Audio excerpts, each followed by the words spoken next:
This video is sponsored by the Design Mechanism, the makers of Mythras. Mythras is a registered trademark of the Design Mechanism Inc., used with permission. All rights reserved.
And we are live, and are you all in the right place? Yes, we are all in the right place. Absolutely fantastic. Hello, and welcome back to this week's part 4, I think it is, of the current adventure here in the world of Mythras, which is the Great Boar Hunt. There's been lots going on. We are currently positioned awaiting a strong discussion around a table in the Hairy Hobgoblin Tavern in the city of Lindo in Odess, and the party have gathered round, and since they have rescued a certain dandy young fellow who they've taken back to their table. But before we get in to the adventure, then before we do that, I want to allow the players an opportunity to say who they are and who they will be role-playing tonight. And as ever, we will start off by going to Mr. Chugawugga. Hi guys, I'm Chugawugga. I play Gulliver, the youngest member of this motley crew. He travelled across to the lands of Odess with Gulliver and a couple. Oh, who's having a beer? And a couple of others. When he arrived, he actually came across hoping to improve his sorcery skills. He was sent across by his former master, an elderly gentleman called Healy. Gulliver refers to him as Master Healy. When he did arrive across here, he found that to actually practice the art of sorcery, you had to be a member of a order. Otherwise, you were considered to be a renegade. So to improve his skill, he did join an order. His particular one is that the Order of the Kraken, the Blue Order, the order that specializes in spells involving around communication, transportation, and teleportation. As a sorcerer, he has the ability to shape his spells to how he sees fit. He can change various aspects of them. He can do the range, the magnitude, the number of the targets that his spells can affect, or he can even combine several spells into a single casting. He also has some lesser powerful spells. He bases them on the folk magic schools of Mythras. He refers to them as his cantrips, though. Quicker to cast, but nowhere near as powerful as his sorcery ones. And I shall pass on to Mr. Pickles. I'm Mr. Pickles, and I play our group's theist, Bartleby Fumus. He wasn't always a theist. In his youth, he aspired to be a bard, but some bandits broke his hands, and that made it a little bit difficult. So he was joined up with the Church of Amriel. Amriel is the light moon goddess, and through her, Bartleby is able to generate some miracles and some folk magic spells, which he calls his prayers. All of them revolve around healing, protecting, giving energy, keeping people calm, repairing things, giving might sometimes to Hengist, or a sharpening of the blade for Hasra. Bartleby also is able to generate some very powerful shields made of moonlight and energy like that he can use to protect his allies or himself. For skills, he's more aligned with the lower slums area of our town of Lindo. He's fairly streetwise. He's generating some sort of kinship with the people of Lower Lindo and figuring out where not to stick his toes in so he doesn't get robbed frequently. He's a friend of the guards. He knows lots about monsters, though he only likes to talk about goblins. And I'm going to pass the mic on to Mr. Longshanks, EPG. Thank you very much, Mr. Pickles. Hi guys, I'm Longshanks CPG, and tonight, as always, I'm playing the character Hengist. He is also not a native of Lindo. He came across the sea. I'm originally looking for his sister who'd been stolen away on the eve of her wedding, and he's come very close a couple of times to finding her, in so much as one time we were kidnapped by a weird cult, woke up in their dungeon, in nothing but our loincloths, and then managed to break out and then started a huge fight, which is the sort of thing that we do as a group sometimes. And there she was on the other side with this big hulking barbarian, and surrounded by a bunch of wizards or sorcerers, and they created a portal and they went through, and at that same time he took a spear in the chest. Luckily, Bartleby, the amazing healer, and by the grace of Emerald managed to heal him, which has also happened a few times. But Hengist by trade is a warrior. He normally walks around in full heavy plate armor, has fought with sword and shield and does still sometimes, but he's starting to look a little bit more of a two-handed sword with his hand and a half sword. He has most recently joined the noble House of Galot in Lindo, which is sort of like more of a charitable noble house. They look after the small people, and they help out, and they provide a huge amount of support to the Lindo city guard in arms and armor and that sort of thing. And he's currently trying to help out with House Galot for the Great Boar Hunt, to try and if they can find this big old boar out in the woods, and if they do, then House Galot is going to be famous, get loads of money and support and riches and fame and stuff like that. And I'll pass it on to Hasra, played by Medivac. Well, thank you. Hello, everybody. I'm Medivac, and I play Hasra Khan. He's a nomad from the northern states of Rhodes. He likes to use a short spear and a scimitar in combat. He's the group's go-to hunter, forager, tracker, cook on the wilderness. He hates being in the city, and he's recently joined the Brotherhood, which is a group that keeps a track of what happens in biomes and the changes things have on certain areas. And with that, I shall pass on to Im Wills, our GM. Thank you. I wasn't prepared. That was it was just... Well, I thought everybody was like going on. I thought, you were thinking we've only got 3 hours. We got 3 hours. Get it out of the way. Mr. Pickles, do you have a new microphone? I don't. Do I sound different? Yeah, you sound really nice. That's what I was thinking. It was. I thought you've always sounded nice, Mr. Pickles. You have. I thought you sounded better than nice, and it sounded a lot more, a lot clearer. I was picking up more manly. I was picking up a whole load of different tones. That's what it was. Okay, then. So the party, as Hengist mentioned in his intro, the party have been aligned with one of the 3 noble houses of Lindo. So the Lindo is the main city in the continent of Odes.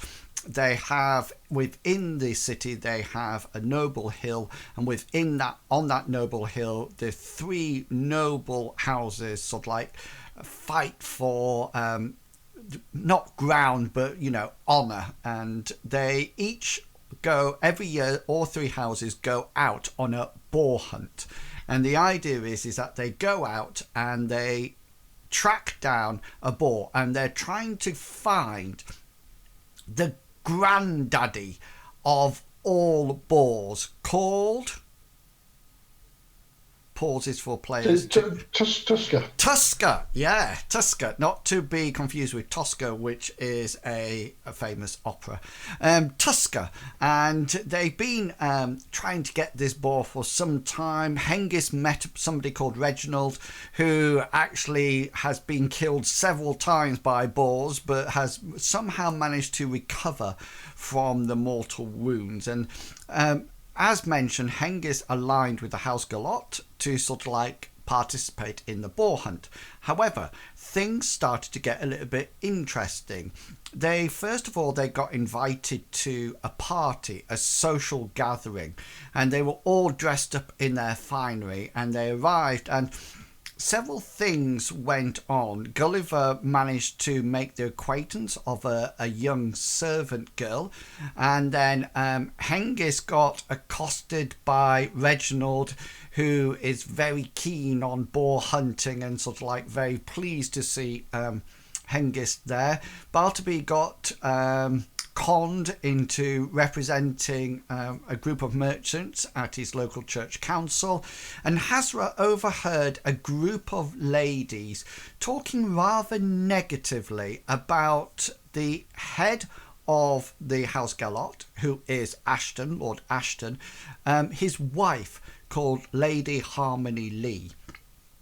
Shortly after that, they got summoned to a meeting in the garden with Harmony-Leigh, who exposed that she was actually getting death threats and things weren't going well for her, and the party became concerned. They travelled back to the house the day after for luncheon, where gas shock horror, there was a scream from upstairs. The party rushed up there to find a headless raven being left on Harmony-Leigh's bed. They quickly searched the place. Hasra dashed outside but didn't find any tracks or the sign of footprints on the garden or anything like that below the window. Luckily, Hengist found the twins, Harmony-Leigh's twin daughters. They were safe and sound. And the party decided to go separate ways to sort of like try to unravel the mystery. Gulliver went to his library in his Order of the Kraken and tried to find out information. Bartleby went off to his library in the church to try to find information as well. And they both came together later on and walked back through the streets. Hengist and Hasra went to Reginald's house, Reginald's Gentleman's Club, I think it was, when they seemed to be partaking in a strange smoking habit called tobacco. And they were busy smoking away and drinking and having a rather fond time. Anyway, on the way back to the Hairy Hobgoblin to meet the party to meet up, they noticed that a dandy fellow who they had seen being up at the mansion twice. I think you've seen them, is that correct? Yeah, once as we were going in and then once as we were coming back after being summoned. Yeah. And you suddenly saw him and he got kicked out of the Hairy Hobgoblin, and the party followed him round the corner where he got accosted by some thugs, some street thugs. The party rushed to help. Hasra, I think you kebabbed one with your spear, if I remember. I did. Yeah, and Hengist took a couple of steps forward and looked very prowess and sort of like puffed out his chest. And the thugs whacked the dandy fellow in his head a few times and then escaped, and they all escaped and into the side streets of Lindo with nobody following them. So they went off, and the party brought the dandy fellow in, whose name is Archie. Yeah. And the party sat down, and at the end of last adventure, the party has been pretending to be Hengist's retainers for the masquerade at the party, etc. And people have got down, and they were a bit confused at the end of the last adventure, still thinking they were retainers. And so the conversation sort of like got a bit stilted at the table. So I called an end to it so people could have a think about what they wanted to ask Archie, what they wanted to discuss with them, ready to start off today's session. So I just need to get the notes out.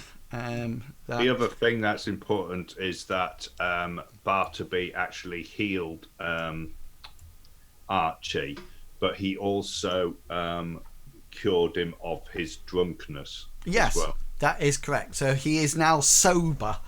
I think you actually tried to heal a street thug as well, to Hasra's dismay, but Amriel was not on your side at all. Well, it's what we call fate. Yeah. Well, it was definitely something. So let's swap across to the hairy hobgoblin. Here's a hairy hobgoblin. So the blue counter there is Archie. He looks like he's swinging on a rope. He's not really swinging on a rope. Good evening, Darth, as well. Yeah.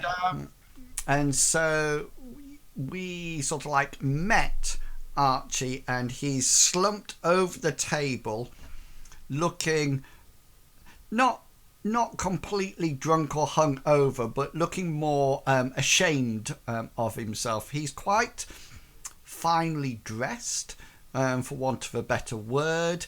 Yeah, and he sat there, and I can't remember exactly what we said at the last adventure, so we'll just pretend, or just start this adventure, that this week's session, that you've just brought Archie in and you sat him down at the table. Are you quite happy about your orientation at the table? Well, the first thing House is going to do when he comes in, he's going to move himself this corner here with his drink.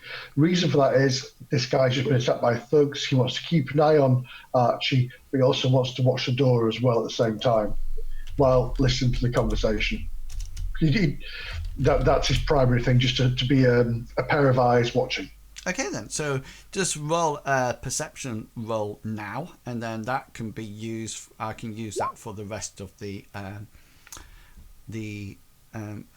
talking session. So just to let you know that your score is 30 out of 90. So if anybody tried to stealth in or sneak in... Sorry, I was going to say, just give me a second. I was muted then. What I will do is use a point of luck and reverse that just for fun. Okay then. So, and that would then be a crit. A crit, yeah. So if anybody tries to stealth in, then they would have to get a critical roll to manage to avoid detection of the eagled eye Hasra as he balances himself in the corner, or props himself up in the corner. Okay then, so Hengist, Gulliver and Bartleby. Archie is there in his outfit. He seems to be somewhat forlorn. He looks a bit... It's almost like that awful feeling that you might get after a night after a party that you can't actually remember what's happened in. He's actually sober, and Bartleby's magic would have cured him of his symptoms of his hangover, but he seems rather forlorn. He seems a bit down in the dumps. And he's actually sat at the table with his hand propped up like this, looking down at the table. This is when we start off. Yeah, so off you go. It was very brave of you taking on those folks all by yourself. The city guard don't seem to be doing anything about them nowadays. There seems to be more and more of them on the streets attacking people.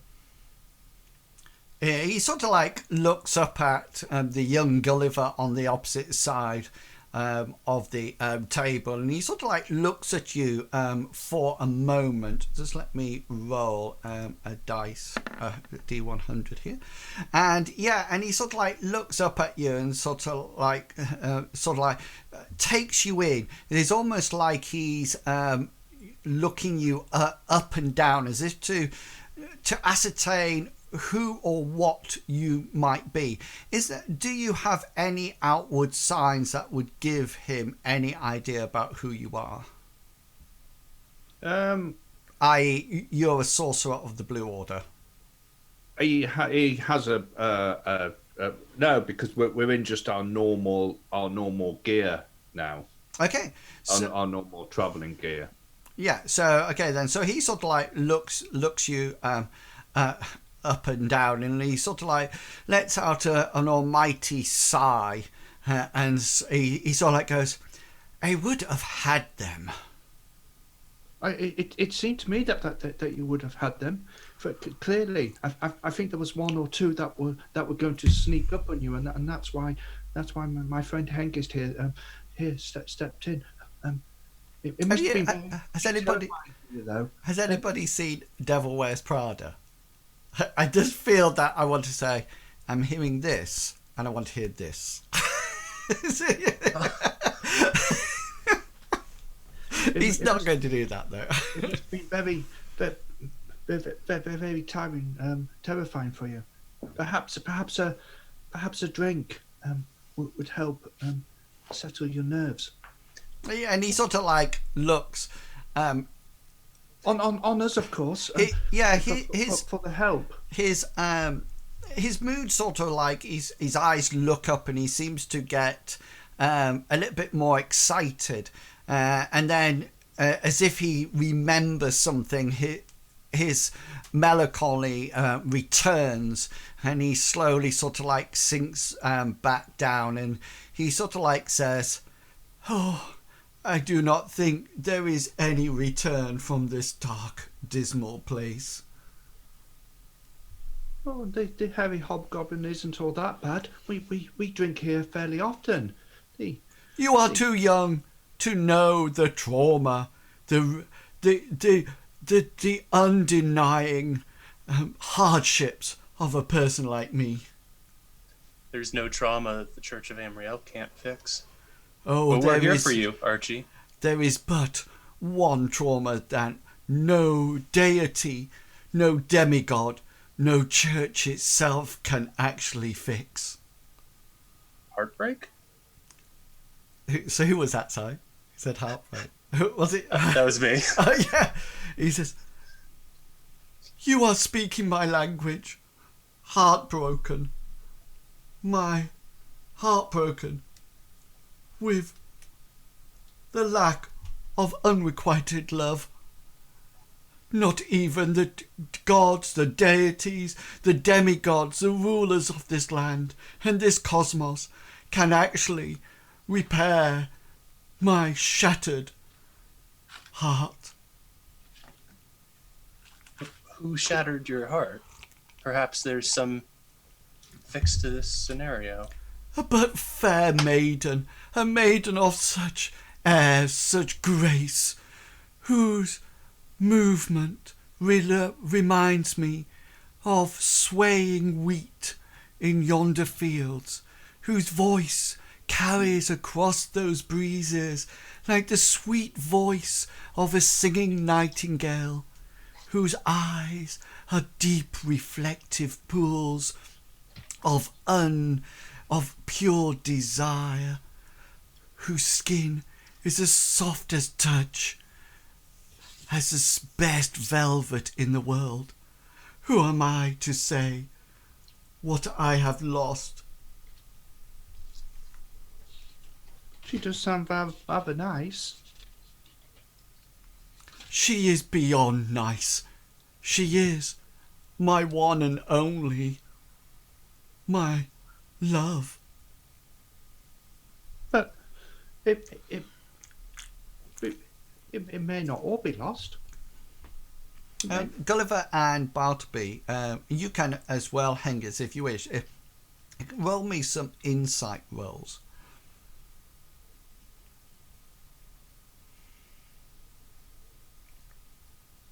Oh, poor Hengist. Hengist is just oblivious to everything.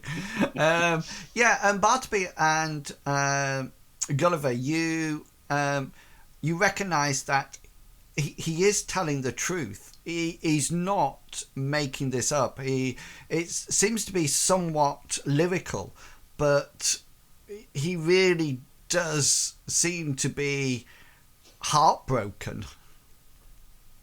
Gulliver's going to turn to Bartleby, and he's going to say, I think, Bartleby, that after this kind gentleman here kept the thugs off the street that were attacking poor defenseless people, the least we could do would be to help him. I certainly agree. That does seem like something that we could do.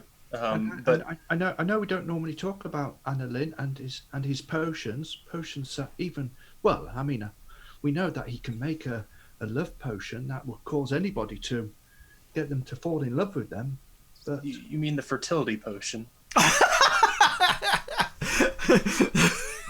Because those are slightly different. Just Gulliver's going to he's going to try to kick Bartleby as hard as he can on his under the table. yeah, just roll your unarmed combat. I'm just interested whether or not you actually.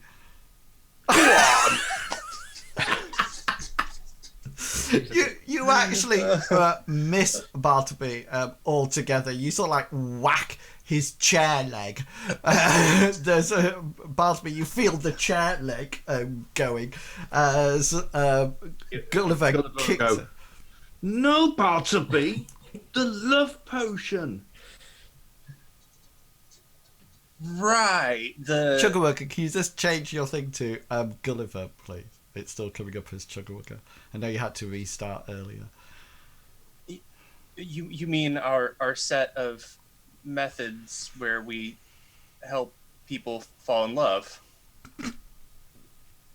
Because we wouldn't use a potion to force somebody to fall in love. I just thought that, well, after all he's done, keeping those thugs off the street, it would be nice for us to do something in return. He's obviously a very kind-hearted gentleman. Yeah, Archie, maybe if we knew who this person who sounds identical to Amriel is, then maybe we could formulate some kind of plan to help you. Okay, I'm just going to switch scenes before Archie replies to you. Because Hasra, you notice that while you're keeping a careful eye out, Basil, the innkeeper, has almost like come over, and he's not specifically talking to you. He just seems to be carrying out, spitting in goblets and cleaning them and general things like that, slicing the mold off cheese and things like that, and as he sort of like comes across, so he's almost like not talking to you, but talking to you, if that makes sense. He's not sort of like making eye contact, and he's Basil's sort of like cleaning thing, and he says, "Oh, that dandy fellow would be better off out in the streets." Always when my mic's open. Always. The wife tired? I thought it was you. I thought it was you, Gulliver. No, I thought. I'm a lot of things, Sorry. but I don't do that on stream. Well, I can't see. That's why I can only see 3 because I don't have Zoom open. I just have OBS. Yeah. So Basil sort of like says to you, Hasra sort of like says, I wouldn't really take any notice of that dandy fellow. What do you mean, Basil? And as was saying that, he's not looking at Basil again. He's just swirling his drink round. Yeah, you're And both talking are to like the counter. yeah, both of you are not looking at each other at all. There's sort of like, and yet you're having a conversation. And Basil sort of like wipes the counter and then sort of like reaches further across it to wipe it a bit closer to you, and he says, he's had a lot of ladies, Master Hasra. A lot of ladies. A right dandy fellow, if you ask me. Yes, well, I kind of think I know the type. I mean, we had a fellow in my tribe who was very similar to that. He was never happy with one lady. He would try to take everybody else's. I can safely say I changed my apron less times than he changed his women. Oh, that's terrible. Do you know anything about what he's doing with the with the ladies at the moment? Whatever it is, Master Hasra, he's up to no good. Before long, it will be another lady. I guarantee it. Some filly, some flighty fancy he will be actually participating with. Yes, we have a feeling he's been dallying with Harmony-Leigh. That's how to say with an accent. Yeah, well, whoever it is, I'm sure she will either be in a certain way, if you know my meaning, or he'll be cast out. And then somebody from the other end of the bar goes, "Oi, Basil, we need ale here." And he says, "Oh, see you later, Master Hasra." Thank you very much, Basil. I'll speak to you soon. Sounds like you're on the phone too. Yes, I'll speak to you soon. Okay, then sit back. Text me when you need me. Yeah, and back to the table. Yes, what? We had just asked Archie a question, or Bartleby had. And the question had been, who is this lady? So that we can better try and solve the problem. Was my question. She is a lady of great beauty, a lady whose airs and graces far exceed that of the silver moonlight itself. Surely she has a name. Well, her name just floats off the tongue in soft lyrical sounds. Her name, I fear that if I utter it, my heart will shatter once again. For she no longer wants me. She no longer wants me at her side. I will no longer feel her soft, gentle skin against mine, underneath those clean and freshly lavender sheets. Master Healy always used to say to me that if you love somebody, then you should let them go, and then if they come back to you, then they were always yours, and if they don't, then, well, it was just never meant to be. I fear that this was not meant to be. Not meant to be at all. If either Gulliver or Bartleby would like to make influence rolls, you can influence him to tell you the person's name if you wish. He will oppose it with his willpower, of course. Yes, Bartleby would firmly like for him to say a name. Gulliver won't, because in Gulliver's mind, he's certain who it is. Okay. So, yeah, roll away. The man of faith needs some evidence. And some luck. Yeah, can I use a point of luck to re-roll it? Because reversing it won't help me at all. It'll take it down to 35. It all depends on what his willpower is. I guess you're right. You can re-roll it if you wish. Yeah, I'm going to go for a re-roll. A re-roll. And then I'll roll his willpower. That 1d100 wasn't his willpower, by the way.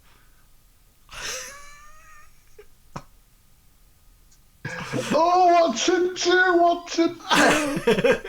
I'm going for a re-roll still. I want to be certain of We're making gambles today. He says, "It would break my heart to speak her name, my heart would shatter. Gulliver's going to try to grab Basil's attention, or one of the barmaid's attention, and when he does, he's going to ask for strong wine and an extra goblet to be brought to the table.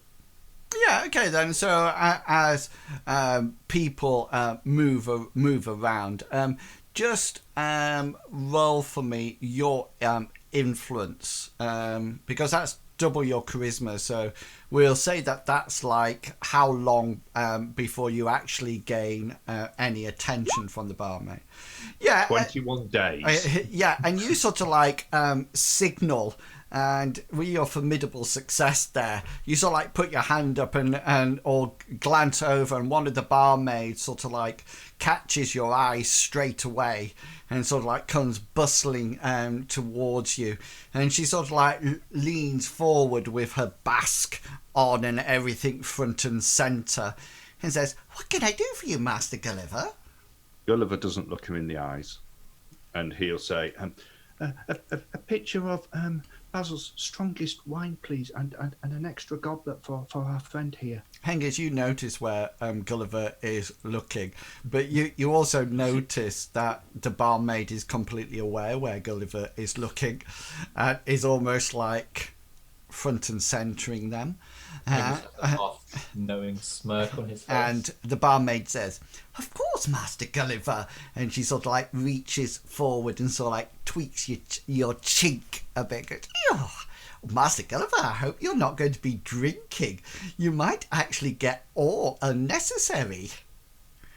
And she sort of like laughs and sort of like bustles away and comes back with a tray with some goblets on and a bottle of fine wine. I've told Basil to put it on your bill, Gulliver. Not a problem. Oh no, Hengist his bill. And she sort of like puts it down, and she says, "Just remember, anytime you need to see me, you just let me know, Master Gulliver."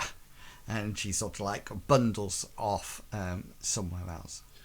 Gulliver's going to place a goblet in front of Archie and just pour some wine into it, and then he'll top up Bartleby's and Hengist's goblet as well. Yeah, and you sort of like pour Archie some wine, and he sort of like sees it, and then he sort of like goes to reach out to grab it, and then he says, "No, it will not remove the bitterness of unrequited love that flows through my veins at the moment. There is nothing that could dampen the love. I need to just dwell in it once, as long as I remember her soft touch. I need to be with her."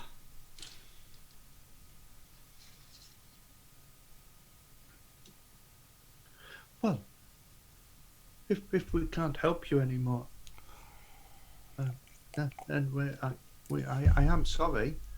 Hengist, perhaps we should be going. Didn't you have to speak to Lord Aston about something? And at that point, Archie stands up and pushes his chair back and so says, "It is I who needs to go. I thank you once more for your kind and unrequited aid that you gave me. There'll be no way I can ever repay you. Your kind actions go far above that of monetary value. Please accept my thanks." And he also like seems to do a quite a nice flourish of arms, and sort of like starts heading off. Anybody who would like to make a commerce skill can make a one now.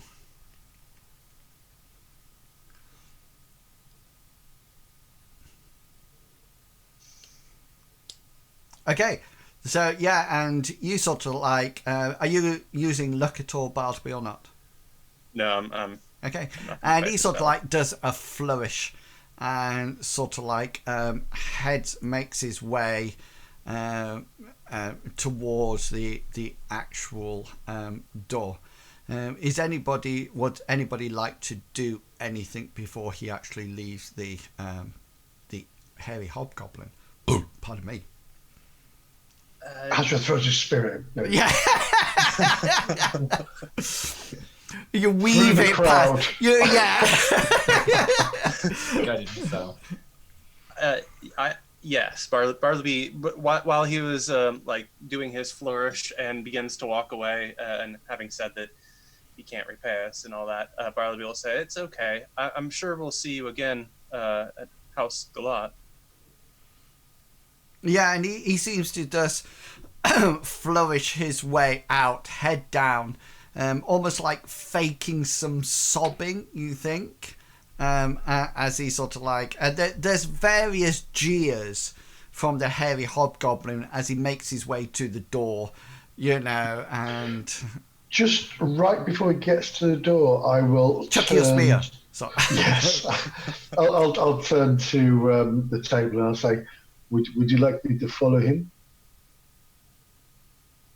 I think it might be best. I mean, he did get attacked. I mean, you can see where he goes. See whether or not he actually goes up to the noble district or whether or not he goes into one of the poorer bits of town. I think we go to the latter, but Yes. So with that, Hasra will follow him, but at a respectable distance. Okay. So I'm just moving. You're not that close to him. Are you just following him through the streets until you find where he's going, or is there something that you want to do before? What's the general plan? No, just generally, I just want to find out where his base is, where he lives. See if he goes anywhere else other than home. Okay. As simple as that. I mean, somebody's been leaving things in bedrooms, and we want to find out who. And if it is him trying to scare Harmony-Leigh, yes.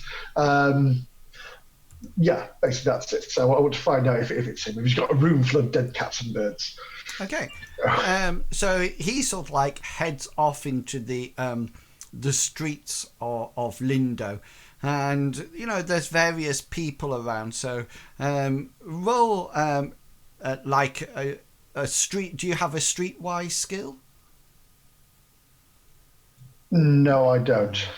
Okay then. So I think you have tracking.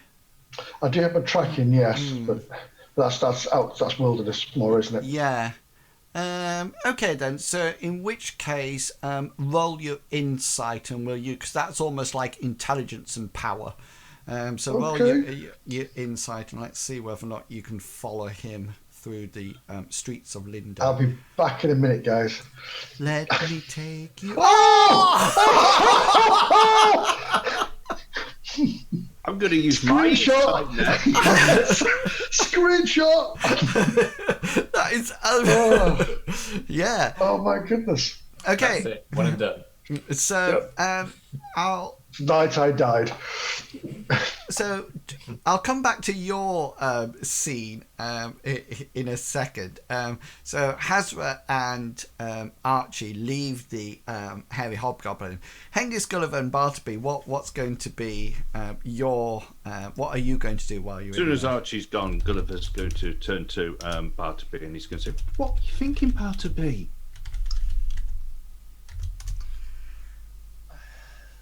I know he has some. Making him sober. Why did you make him sober? I wanted to help him, and I thought he might speak more clearly if he wasn't drunk. And I'm realizing Master Healy always used to say that a drunk tongue was an honest one, and we could have got loads of information from him. He would have blurted anything. Hengist blurts things out when he's drunk. You are right, Gulliver. That was my mistake. I'll have to remember that to the next drunkard. we interact with. It's too late now. We will never find out. Yeah. The only thing that we can think that is maybe, well, he did seem very sincere. Maybe he started off by trying to look at the lady as a mark to maybe get some money, but maybe he did fall in love with her. I had assumed that she had, or he had taken out like a big loan of money to appear good enough to her, of the noble quality, you know, is you have to dress the right way, and those clothes are expensive. What? That did seem to be what the footpads were after. You could have offered to help him out. Can't offer to help him out financially. A nobleman to nobleman, Hengist. I could have done, but I'm not hugely in funds to cover probably what he has, anywhere near what he has by the sounds of it, if he's been making his way around all the ladies. So what we're going to do now? Well, while you're contemplating and thinking about that, let's move the scene down to Hasra with his amazing insight roll, following Archie through the streets of Lindo. And I think you probably almost like preempt his movements, Hasra, because he's probably going in such a way that reminds you of a certain animal that is wandering from side to side. And you notice that he's actually walking in such a way that he almost like seems to be trying to avoid people, or he's moving in such a way to try to hide his location where he's going. However, you are having none of this, and even when he double backs on himself and walks towards you, and you quickly take up a pose of gazing at some windows, he still doesn't even recognize you or actually notices you there. And you follow him down out of the main city and into the slum areas. And when he sort of like enters the slums, you notice that he goes to a rather run down, rickety housing complex or something. It seems to be one house that probably has lots of rooms in, and sort of like he seems to be going to the door of one of them. And he sort of like goes up outside steps, and his door's up at the top. And you notice that up there, there seems to be a piece of parchment on the door. And it seems to be stuck in. And you'd have a quick... Somebody's writing... Has he got his crayons on? I'm using my big black one. It's just like, I have a chalkboard. And he sort of like his head's down, and then he sort of like looks up at it, and he pulls out what appears to be some kind of knife that has been pushed through the parchment to sort of like hold it to the door. And he pulls it off, and he's just sort of like drops that on the floor, and he takes a piece of parchment and he reads it, and you're not too sure if it's a huff or a sigh. It's either or a huh. You're not too sure from the distance because you don't want to get too close. And then he screws up the parchment and throws it over the balcony, and it lands in this street below. And he then goes into the room, into the building, and you notice that as he goes in, he seems to not even wait completely to get into the room until he starts to take off his jacket, his posh jacket. Just roll a perception check for me, please. Yeah. Okay, where's it gone? There it is.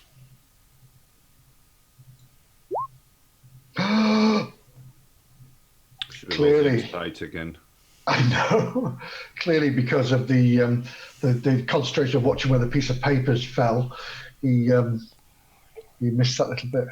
So yes, that's 93 out of 90. Okay, so yeah, and he's sort of like the doors closed behind him. You notice after a while a bit of a dull light comes on from underneath the doorway. You think he's probably lit a candle or a lantern inside, but apart from that, you sort of like wait around for a while, but he seems to be firmly tucked in for the night. So first thing Hasra wants to do is he wants to go to that piece of paper that he threw and collect it. Yeah. He will be able to remember where this is now, won't he? Hopefully, is it on the map? Yes, yeah. Because I know Hasra is very gets turned around about in cities a bit. Right. So with that, I'm going to.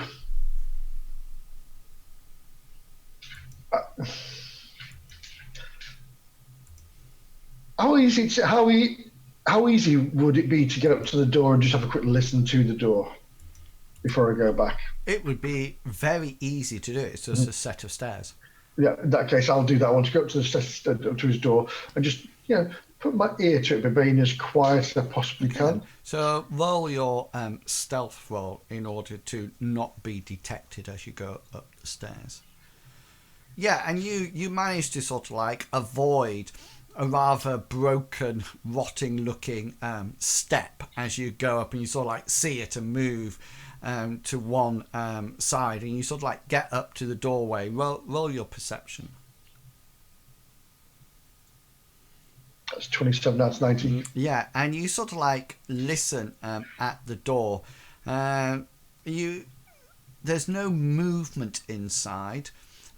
You can hear what appears to be some kind of occasional sigh, and the possibly the pouring of liquid, and maybe even some gulping sounds. Okay, with that I will head back to the hairy hobgoblin. Cool. I was tempted to put a piece of rope at the top of the stairs so he comes out and falls down, but no. That would be nasty. Nasty. Okay, yeah, so you get back with everybody else. While he's been away, is there anything that the rest of you would like to talk about or say or do before Hasra actually returns? Yeah, Gulliver's going to address Hengist, and he's going to say, how long is it before you actually go out on the boar hunt, Hengist? Hengist, just so you know, it's tomorrow afternoon. It's in the afternoon, so we've got some time. Oh, I thought it was about a week away. Not that amount of time, Gulliver. Oh. Why, was there something you were hoping to do? Well, we need to find out who wants to hurt the lady of the house, don't we? Well, isn't that what she asked you to do? Well, she also asked you to make sure that her husband got safely back from that other man's house. That's very true. When I was there, they were more than happy to sit and drink and don't you see that this weird smelling thing. Did you mention that there had been, well, not an attempt, but no, that's not my place. It's not my place to get in between the internal strifes of a marriage. An attempt on his wife's life. It's not really a strife. It's more of a. Well, I think I would want to know. And anyway, we need to come up with something to find out who it is. Do you think the lady would be open for us to maybe, I don't know, ask questions of the servants? I would have thought so. We could ask the butler. He seems to have a firm grasp of the seriousness of the situation as well, so we can ask him. He did give us the name of a couple of the... Isn't he just like me and Bartleby, an employee? Sorry, retainer. No, you two aren't retainers. You're my friends. And unless you're with the nobles, then we're just retainers. You'll always be my friend, no matter what, Hengist. Just so you know. Well, that's very kind of you to say, Gulliver. But no. What you are to me wouldn't change depending on who we're with. No, you're my friends, which is why I always give you a free rein. But they don't see. There are certain people in this world, Gulliver, who have certain expectations in life, and they can't understand the friendships necessarily of others. If you ever see me turning into somebody like that, Hengist, make sure you punch me really, really hard to bring me back to my senses, because that's not the type of person I would ever want to be. I will remind you, Gulliver. Don't worry. Yeah, and so I thought maybe what we could actually do was, if you could have a word with the lady and see whether or not maybe we could interview each of the servants to see whether or not they know anything about, any strange happenings in the house. And I thought Bartleby could ask questions and I could watch them really, really carefully. To see whether or not they were telling the truth, and that would allow us to see whether or not it was anybody in the house that was doing this. It could be that it could just be a servant who has a gripe with them. It could be. I'll ask, although the butler did say that there aren't any new servants. So But what about old servants? Yes. What about a servant that's just been fired or left, Hengist?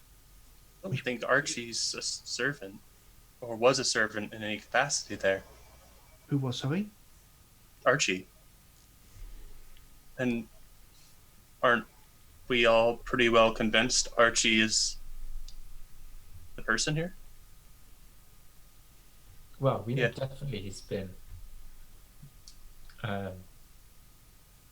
We don't think Archie's the person that's leaving the headless animals and the notes, though, Bartleby. But we saw him sprinting away from the mansion each time we visited, and I think he's been. I think he's been caught in the lady when the husband's been at the other place, Bartleby. He doesn't strike me as a murderer or somebody who would make idle threats. He seemed to be in love with her. No, he seems to be more of a someone who tries to play on favours of ladies as opposed to a murderer. But if he was rejected by her, he might do something extreme. You can't put it past people to do something extreme when emotions are high. Partially the reason why I wouldn't want to give that man a love potion, Gulliver. I did try to kick you underneath the table, Bart, but we weren't really going to give him a love potion. We were going to use that to try to get him to give the information that we actually wanted. We were just going to give him a vial of, I don't know, lavender water or something, and tell him that it was a love potion. And so that wasn't just your leg spasming. Okay. Okay. I follow now, Gulliver. That was a clever plan. I'm sorry I foiled it. Yes, pity I went to... Did you say foiled it or spoiled it? Foiled, but I prefer spoiled now. I don't know. I've just got a feeling, Hengist, that I don't know. It's almost like we're being played again. Again. When was the last time you were played? The guildmaster lady. Oh, yeah. Guild mistress. Sorry, every adventure, I remember now. Every time. That's why they call us players. Yeah. We need to narrow down the field. There's too many who it could be's and not enough who it is be's. if you understand what I mean. No, I do understand what you mean, Gulliver. I had another idea of what we could do. Hasra returns to the tavern about now. We know that each time they've gone into the ladies' chambers, haven't they? Yes. They would have to, The unless they have sorcery. The note was left there. The cat was there, and that black bird with no head was left there, wasn't it? That's very true, Gulliver. Sorry, I was starting Haggis is a bit bored of Gulliver's conversation. Best role playing ever. Would it be better if we maybe carried on this conversation tomorrow, Hengist? I'm keeping you up. There's only a lady's life at stake and 2 young children. Not at all, Gulliver.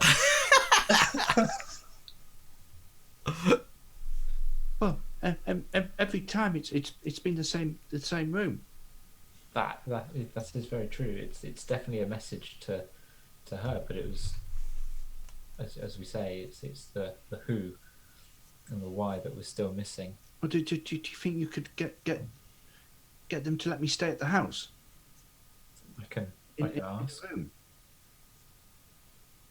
Because Not in her room, but Can I sit on her bed, please, while she sleeps? I'll explain it to you fully, Hengist, because I can see maybe you've had a bit too much wine and you're finding it hard to grasp what I'm talking about. And I know that you're tired as well. I think it was the strange smoke that I inhaled at.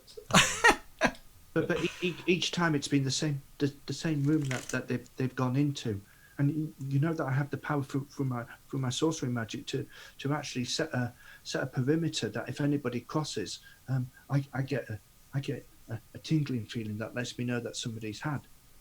And you also know that I can project my sight and my hearing, but I have to do it quickly. And I thought that maybe if we could get the lady to agree, I could maybe put one of those circles around the outside of her chamber, and then I could be in the house, and if somebody crossed it and set off the threshold that wasn't her, I would be able to quickly go and see who it was. Yes, that sounds like a good plan, Gulliver. Do You think she'd agree to it?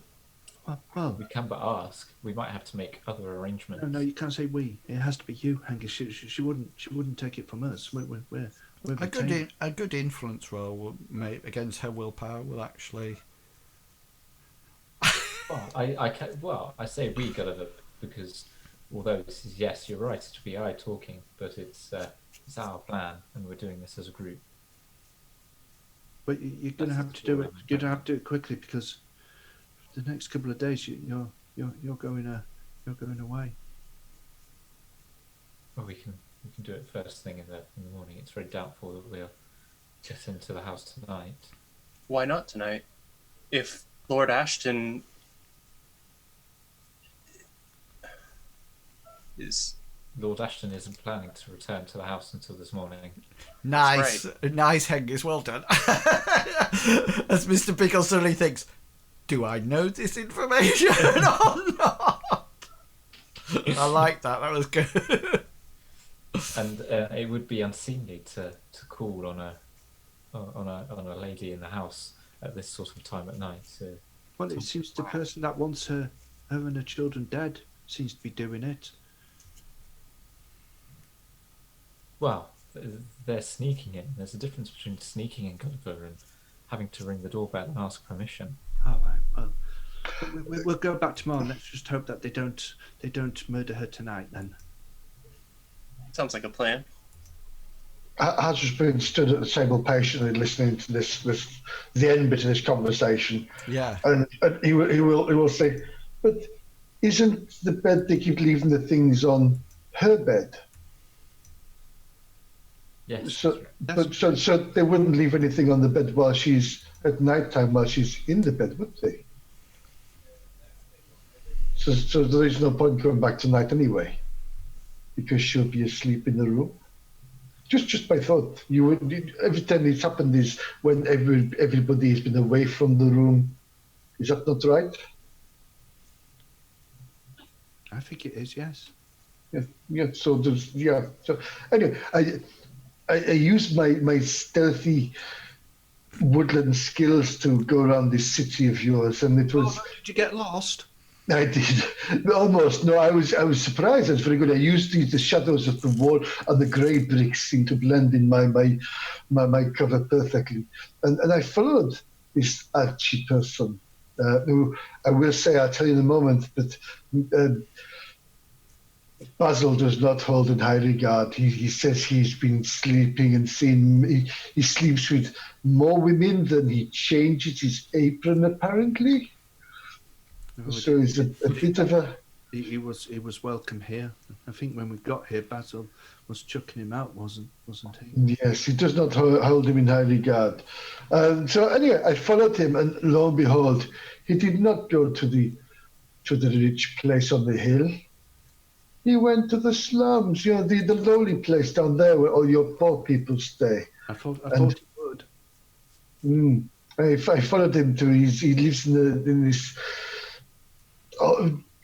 Grubby-looking place, but you think my hut looks bad? You should be looking at his and saying, no, it's very, very run down. And when he got there, there was a parchment on the door held in by a dagger, and he seemed to read it, and he was not happy, I don't think, with what he said. So he threw it away. And then. Was there anybody watching the building?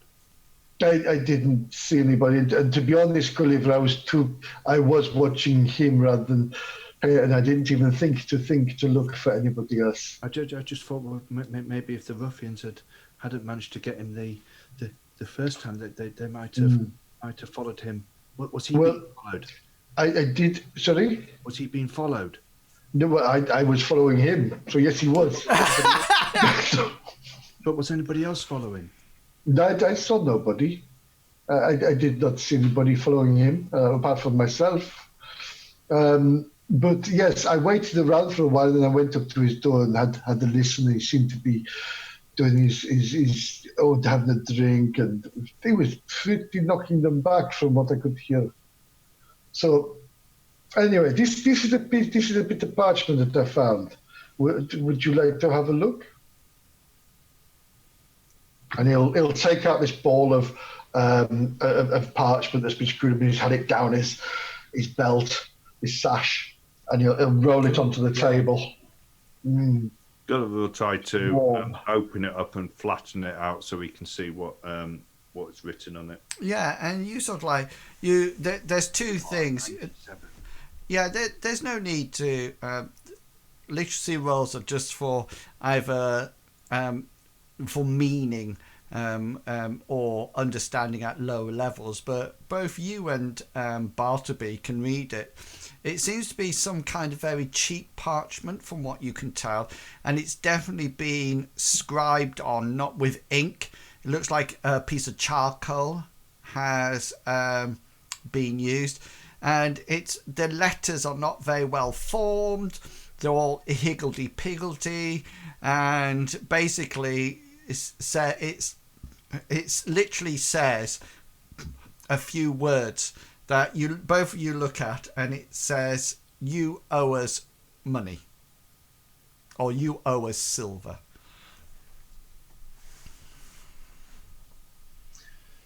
Have you got that note that was found in the chambers?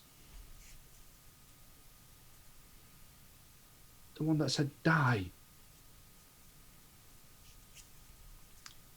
That was the one that was giving that Harmony-Leigh showed you when you were out in the garden, yeah? Yeah. I'm not too sure. I don't think she didn't give it to us. No. I don't have it. From what if somebody would like to make an insight roll to compare and contrast, then you do it, Hasra. No, I have no literacy. Well, I have a very small literacy skill, so no. I would. It needs to be. I do not recall what it looked like. I'm sorry. I didn't pay attention. It was just a piece of paper with some scrolls on it. Did not Gulliver or Bartleby or Haggy Stephen? Did you not see it? I did, but as you know, I cannot read. So either Gulliver or Bartleby, if you wish, you don't have to. If either of you would like to make an insight roll to see whether or not it's can be compared to this one that you saw previously, then I'm quite happy for that to happen. Bartleby is happy to consider in his mind's eye if they were similar. Okay. Is Gulliver doing the same or not? No, Gulliver. I don't think Gulliver was close to see the other. You were the same distance as everybody else, but if you don't wish to roll, then that's absolutely fine. Go I for thought it, insight Bartleby. was becoming the new brawn. Yeah. I'll throw my second point of luck if I can to reverse. Yeah. The two are not similar at all. This one looks like somebody with very little formation of letters, probably somebody slummish style of education, maybe just taught letters by their parents. The one that you think back to what you remembered from Harmony-Leigh's piece of paper, and that was just one word, and it was drawn on with blood. It was all in almost like uppercase letters and just said die.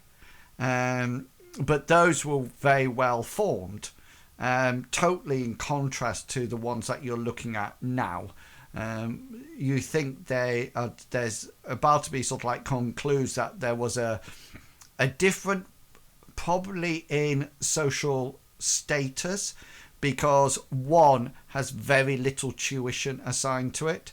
The other one had demonstrated signs of some form of education. It's just a traditional Lower Lindo slums invoice for your typical thugs. And Do you think it's worth keeping an eye on Archie? I think he's either the person that is causing this problem, and if not, then it's somebody reacting to his presence, I think, that is causing this problem. So is that a yes?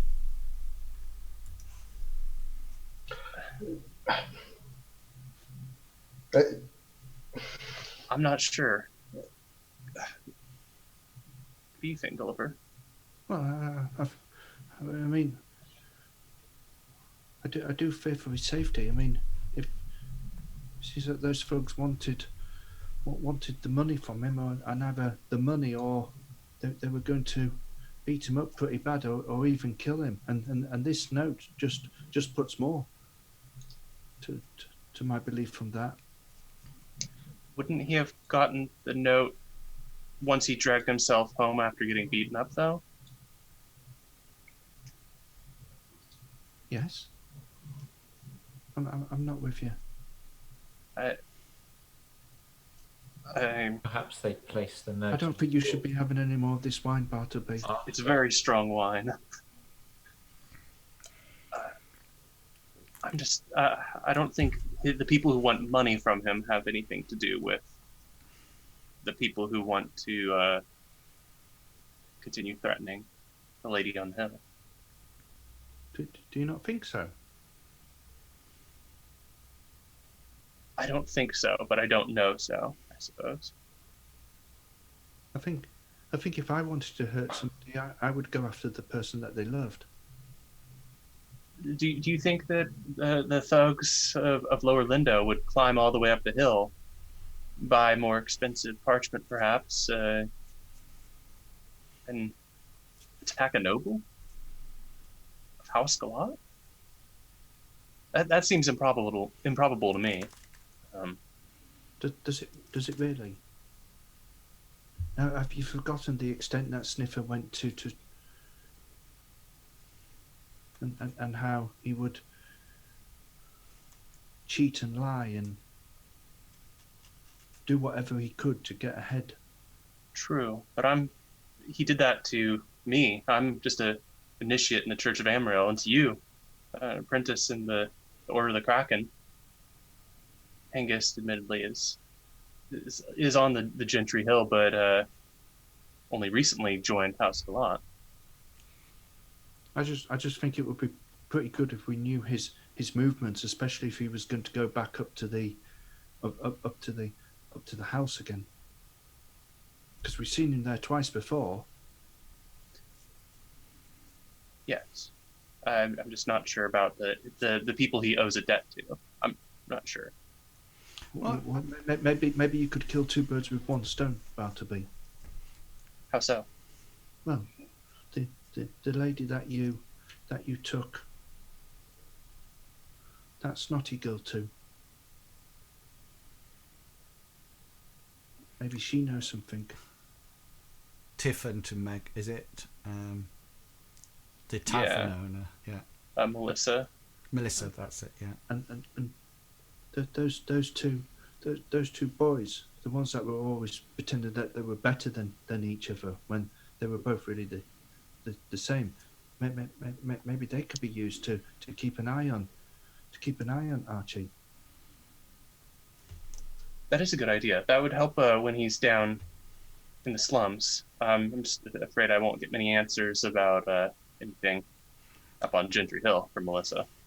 You're sort of like having this conversation, and Gulliver, you get this distinct feeling. You know that feeling when you suddenly sat there and you suddenly feel that you've been watched or something like that, and you sort of like get this feeling that somebody's looking at you, and you take a quick glance around, and it seems to be nobody in the actual the tavern itself is paying any attention to you at all.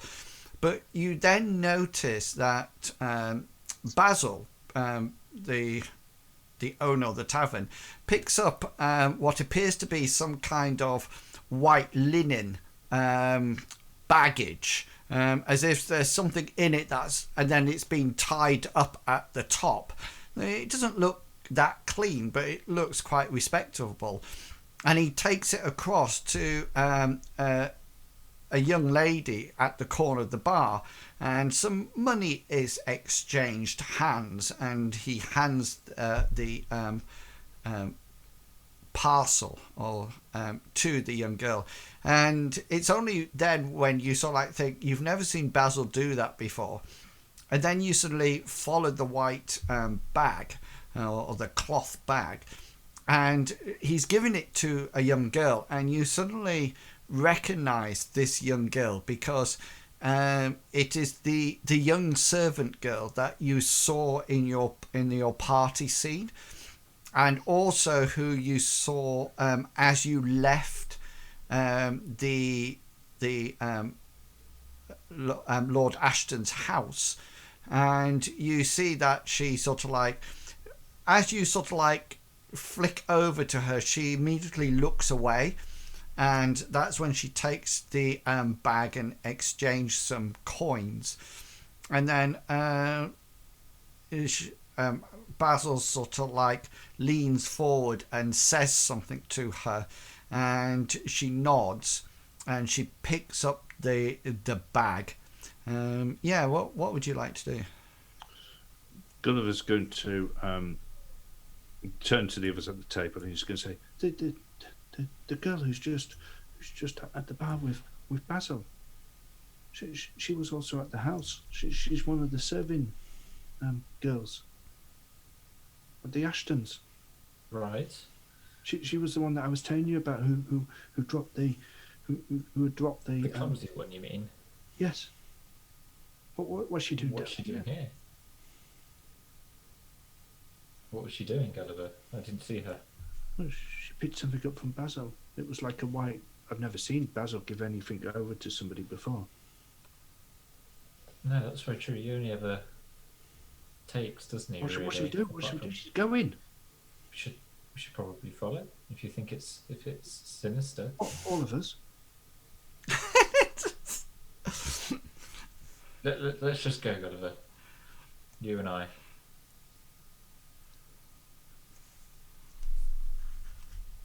okay, so we're going to, me and the guy in plate mail are going to follow. Okay, yeah.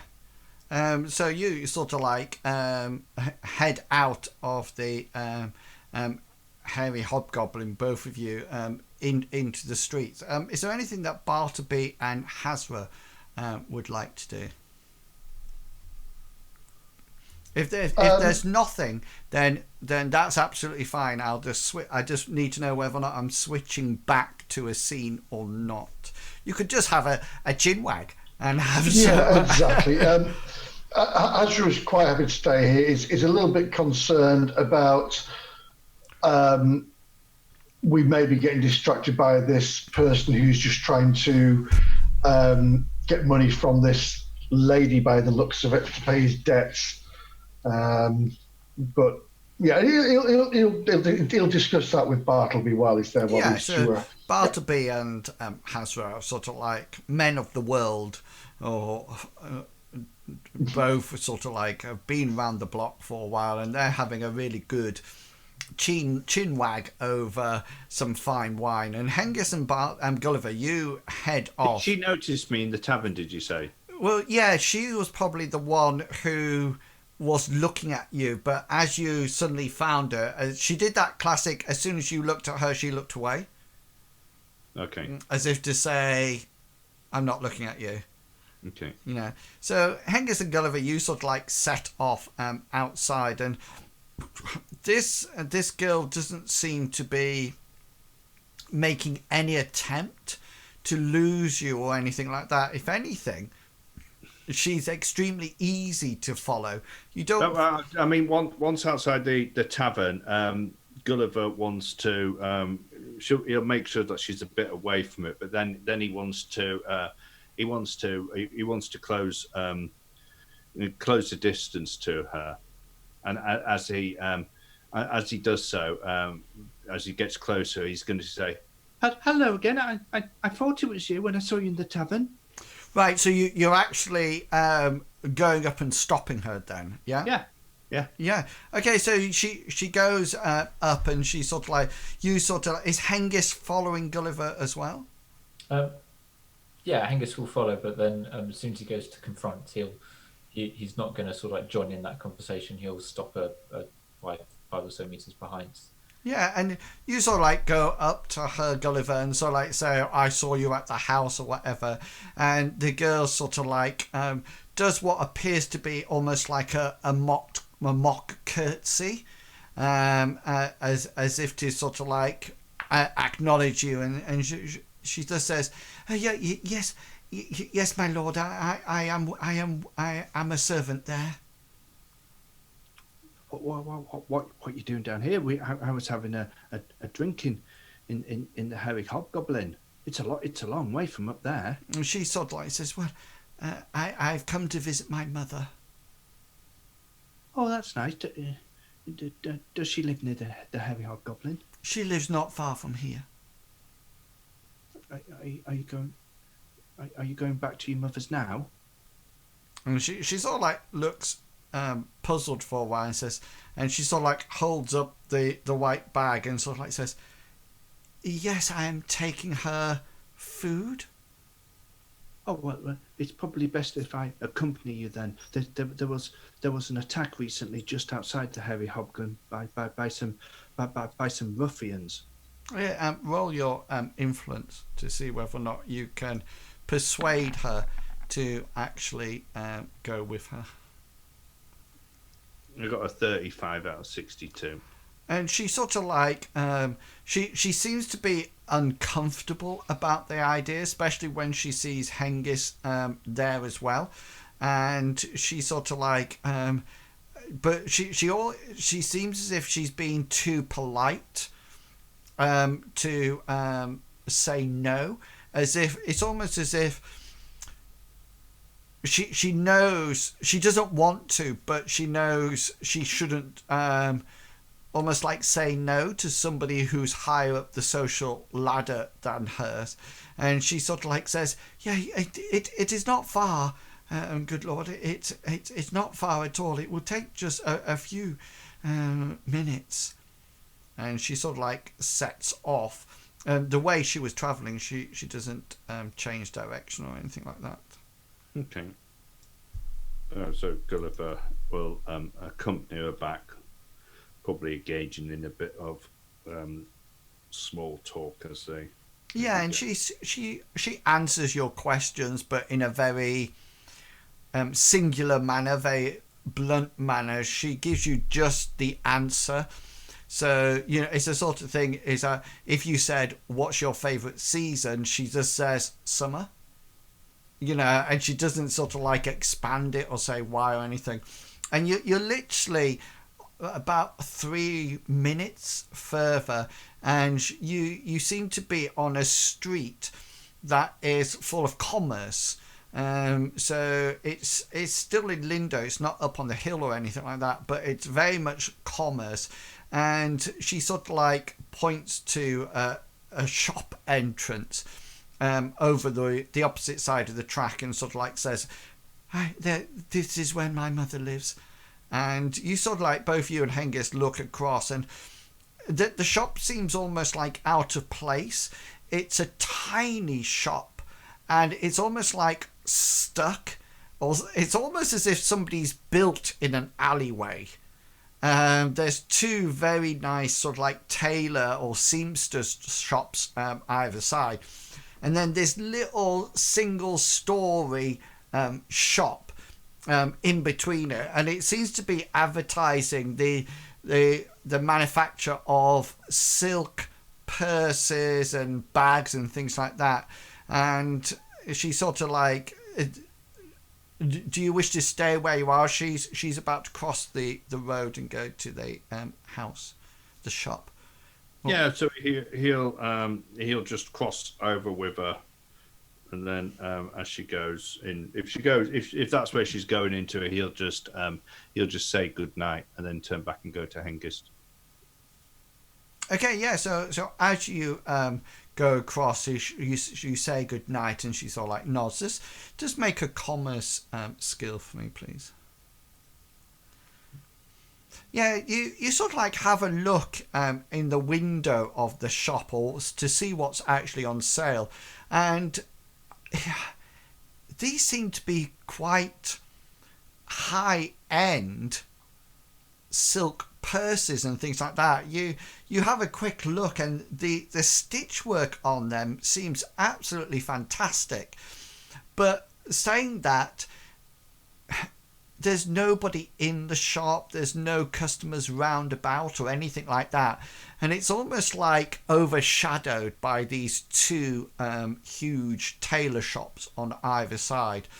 And the girl sort of like curtsies once more, and she turns to walk in, and then she turns around and she looks at you, Gulliver, and she says, my name's Bonnie, good sir. Oh, I thought it was Lizzie. No, it's Bonnie, sir. Oh. And thank you for escorting. Thank you to both of you for escorting me to my mum's house. And she sort of like does a fake curtsy and enters the shop and closes the door. And that will be where we leave it, and have a quick 10-minute break. So if you're watching the stream, thank you very much. We're going to take a quick 10 minutes break. So set your timers. So it'll probably be about 20 to the hour when we come back. So go off, wash your hands, have a complete shower, grab a drink and something to eat, and we will be back in 10. Da, da, da.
I think Elise doesn't like it, so I'm eating it. It's like pepper. Yeah, it's pepper finish on top. Elise doesn't like it. Aren't kippers herrings? Yeah.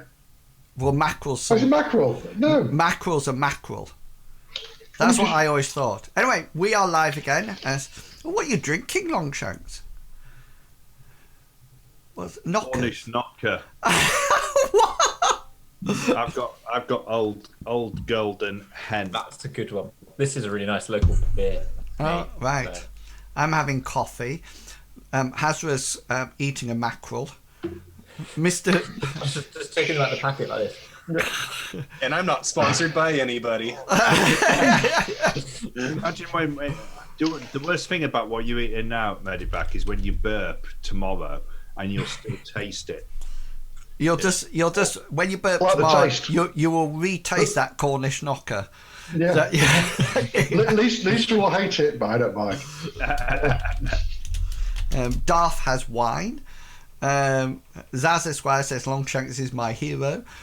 Zaz says welcome back. I don't think Zaz Esquire will be drinking because I think he's on the reception of his place at work. Well, So you just got to be very careful. I employed this woman that I thought was drinking water on her shift, but it was actually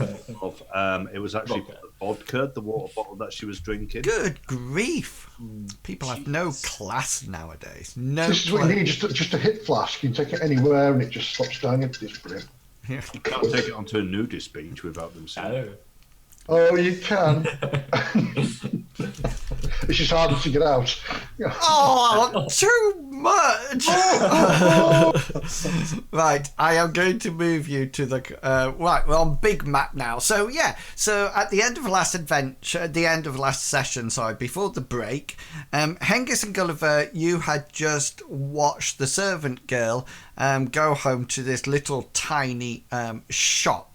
And yeah, is there anything else that Gulliver or Hengist would like to do while you're there, or are you heading back to the hairy hobgoblin? Roughly what time at night is it at the moment? It's about 7, 8 ish. Oh, in the evening. Okay. Gulliver's heading back. Yeah, Hengist will head back to the hairy Okay, hobgoblin. so you arrive back. Is there anything you would like to do in the hairy hobgoblin tonight before returning to your beds and to sleep through and wake up tomorrow? Is there something you would like to do or not? Just speak now or forever hold your peace. Hasra will say to Hengist, did not the Lord want you to go and pick him up and escort him back home in the morning, or did he say that he would be making his own way back in the morning? I will most likely go. Well, I will be picking him up in the morning. Not sure In the which- shape of how worse for where he'll be, but Well, that's what I was thinking. So maybe I should come with you as well. yes, you're more than welcome to come with me if you wish. As is everyone else. Is that's tomorrow morning? Yeah. Mm-hmm. Okay then. Anybody else? Is there anything you would like to do before returning to your abodes? Hasra out his little cottage in the wilderness, Bartleby to his chambers in the church, Gulliver to his in his order, and Hengist back to Noble Hill to the house. Is there anything you would like to do before you all part separate ways? None from me. No. No. Okay, brilliant. So you all sort of like return to your chambers, and you have probably not the best night ever because you're mulling over the activities, what's going on, and you realise the importance this job actually is for you, in the sense that you been asked to sort of like protect Harmony-Leigh, which Hengist is the wife of a leader of the House of Galot, and really and truly she died on your watch. That ripple could go far and wide, and not even it probably impact on a lot of future deals, future respect on the noble hill, etc., etc. So yeah, and Bartleby, you're sort of like tossing and turning because you still can't figure out how you managed to be on this positive side of hang on, sorry, my you can't remember, but you remember you're a bit concerned about what the people said at the party. Have you really landed yourself in it for working for a merchant guild and representing them, and you're not so like completely aware of what's going on, and you're just sort of like all thinking all over this. And the next morning you wake up, and I think you'll probably head off to the house. Is there anything you would like to do before heading off to the house? You'll probably say that you're going to arrive there about 9 o'clock in the morning. Sorry, whereabouts are we meeting and which house are we going to? Are we going to this dude's house, the gentleman's club, or are we going up to? I assumed you were going to the manor where you had the party, but if you wish to go somewhere else, then that's absolutely fine. I guess. I think this would have been going to go and pick up Lord Aston first to take to the house. And Hasra, you're going with Lord. Are you going with Hengist? Yeah. Okay. Yes, as his band servant again, like I did last time. Yeah, cool. And what's Gulliver going to be doing?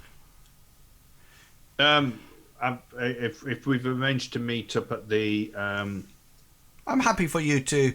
If there's something else you want to do before meeting up at the house, then that's absolutely fine. You've got plenty of time to do it. You know, you can just get up an hour earlier, have breakfast and go off and do something if that's what you would wish to do. Or you can just meet outside House Galot's mansion. Probably. Yeah, I'll just meet outside there at the okay. So Gulliver wakes up, he sort of like thinks about everything that's happened since the party, etc., etc. And you sort of like think, oh, nobody really said where to meet, so you assume that you're going back to the house. And as you wander through Lindo, you sort of like mull over everything that's happened and, you know, try to piece together what's actually going on here. And what about Bartleby?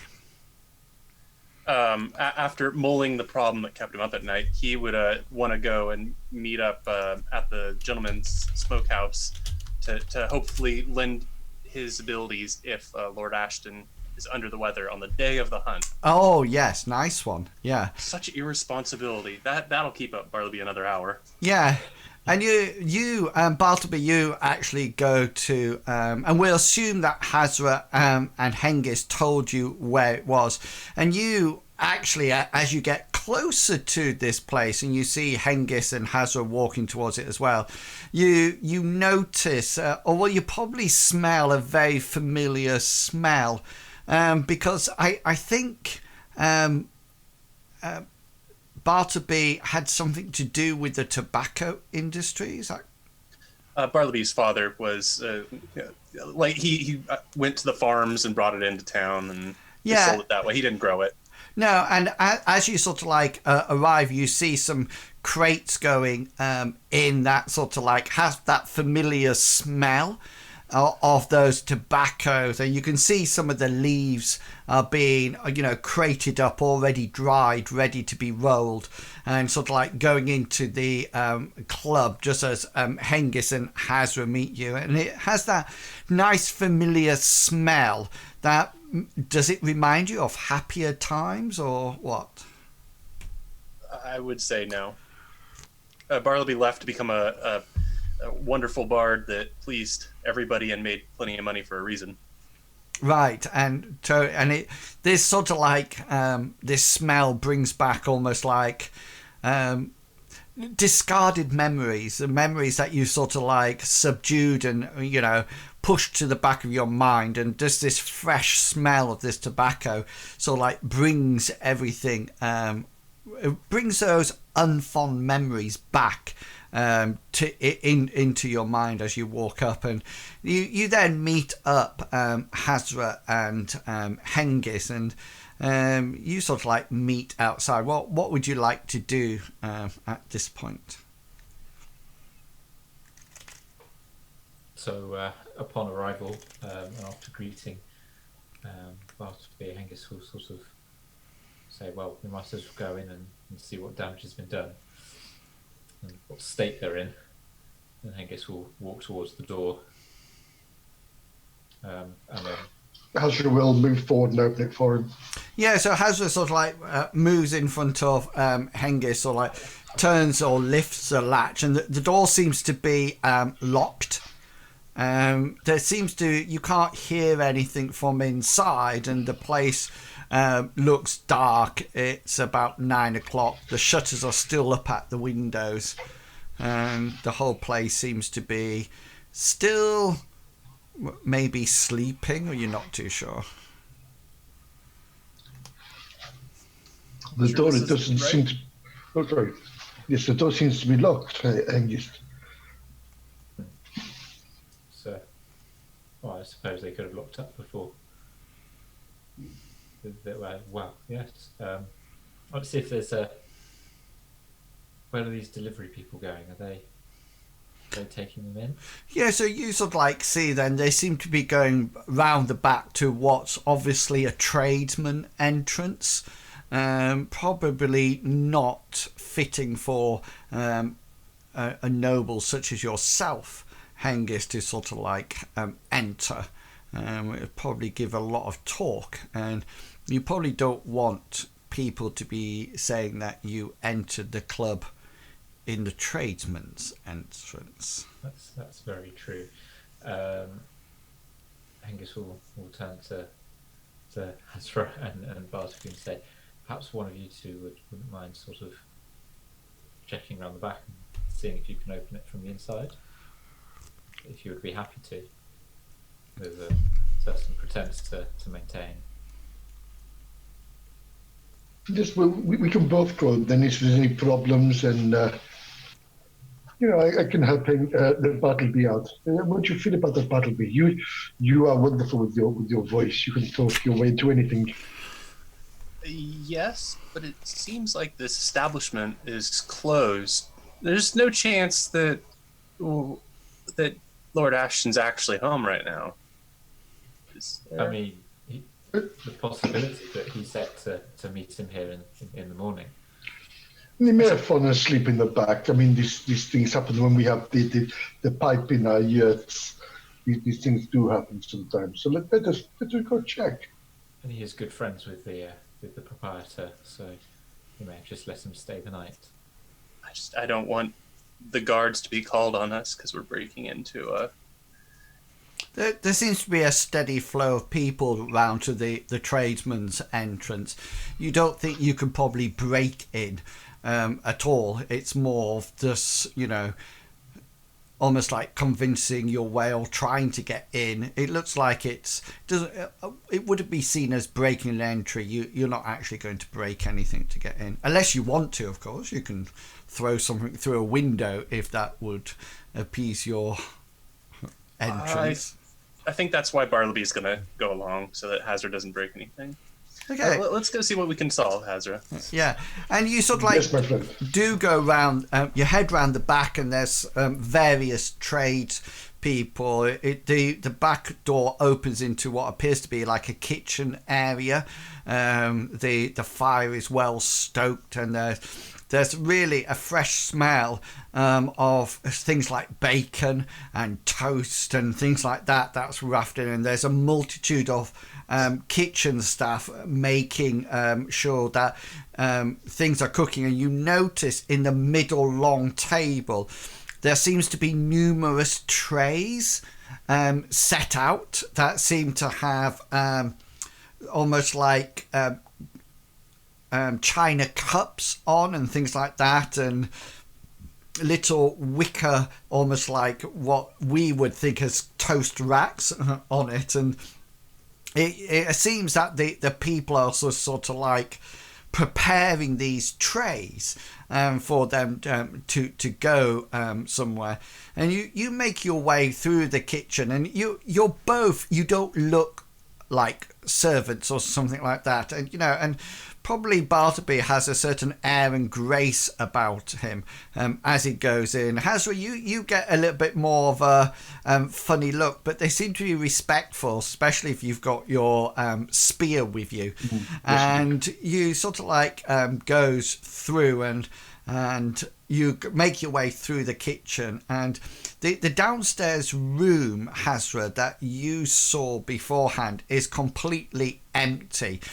Everything's still locked up from the inside, and you can tell that there's almost like that inverted fog cloud hovering at the top. And Bartleby, you definitely get that sense of that tobacco smell that you smelt a lot when you were growing up.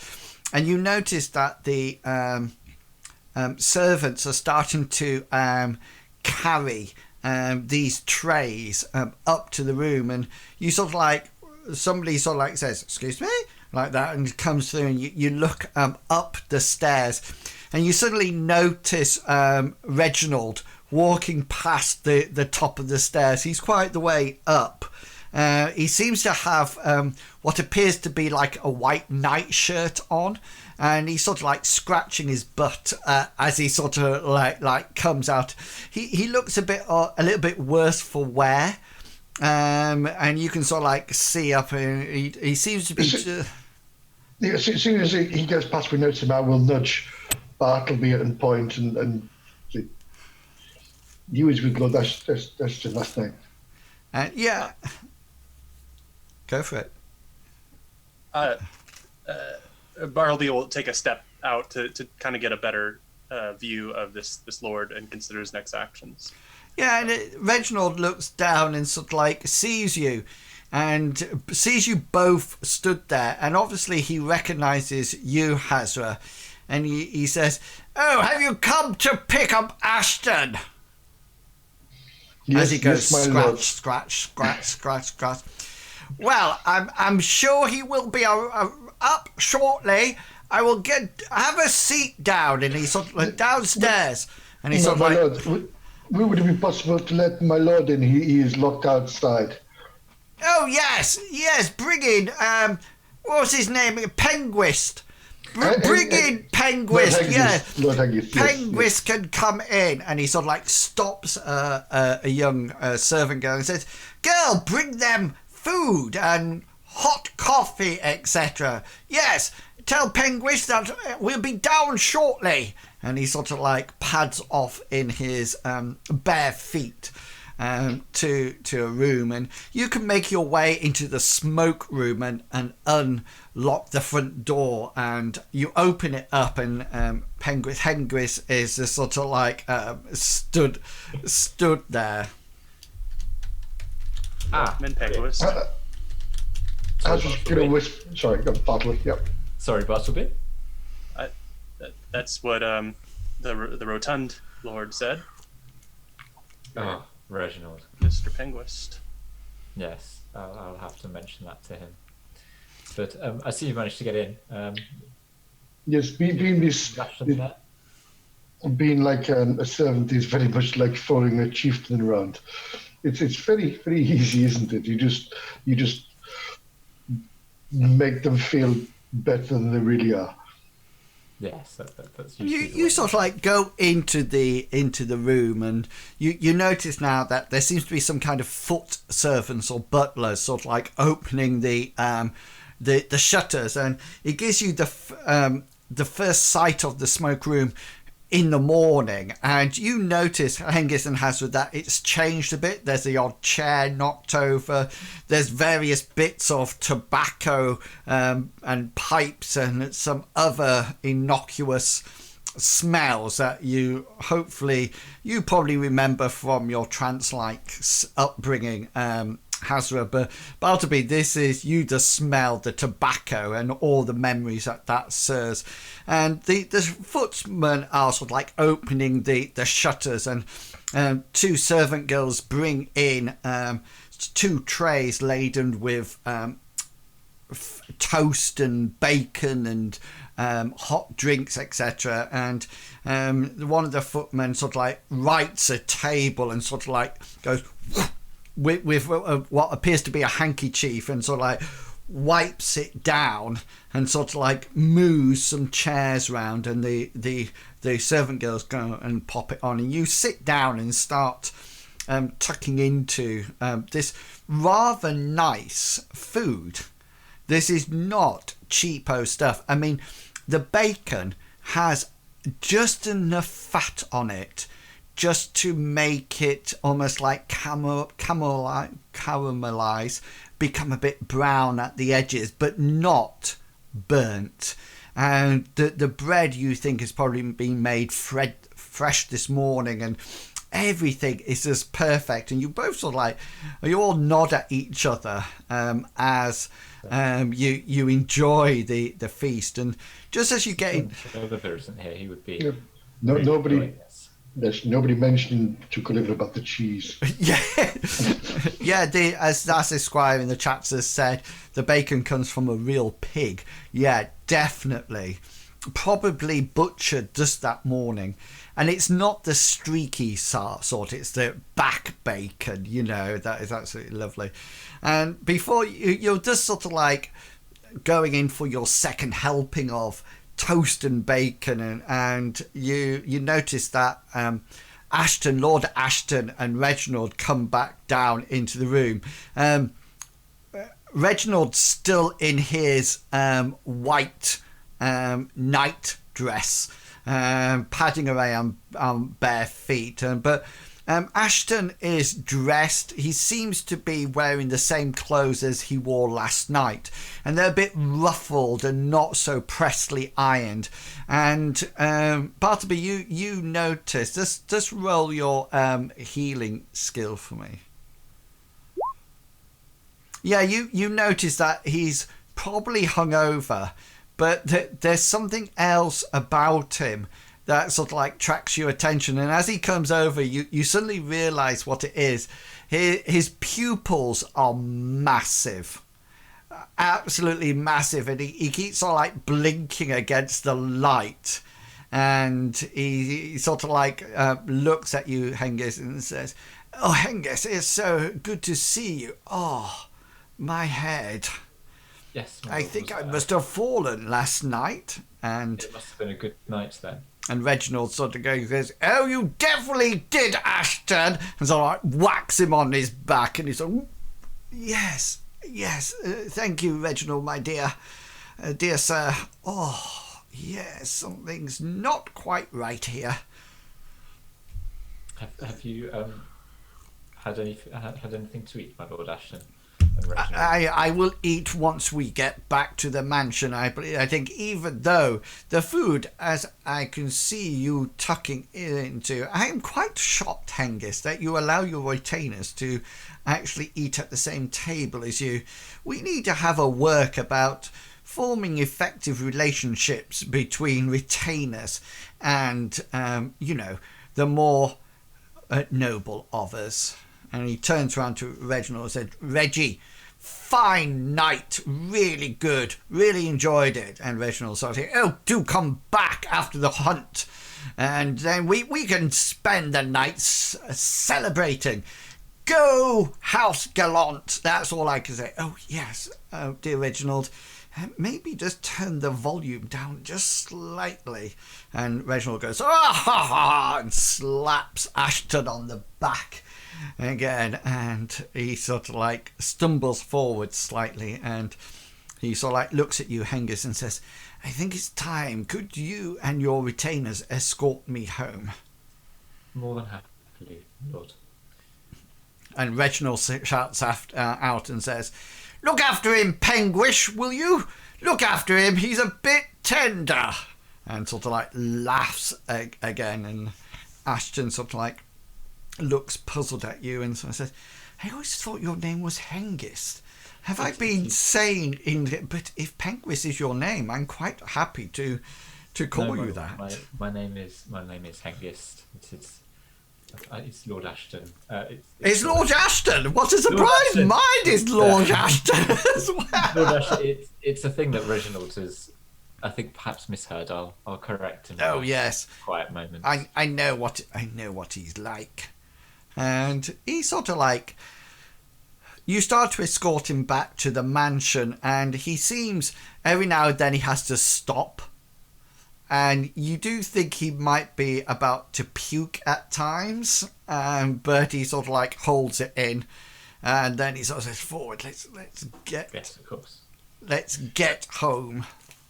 Each time that happens, Barley just looks at Angus like,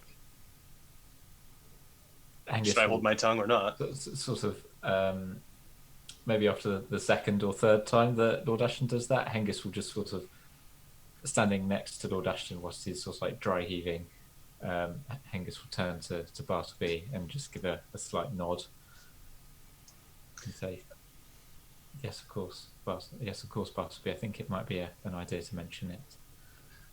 Lord Ashton, sir, perhaps I can ask our great and powerful Amriel to forgive your mistakes of the night prior? Oh, I'm up for anybody's mistakes, I think.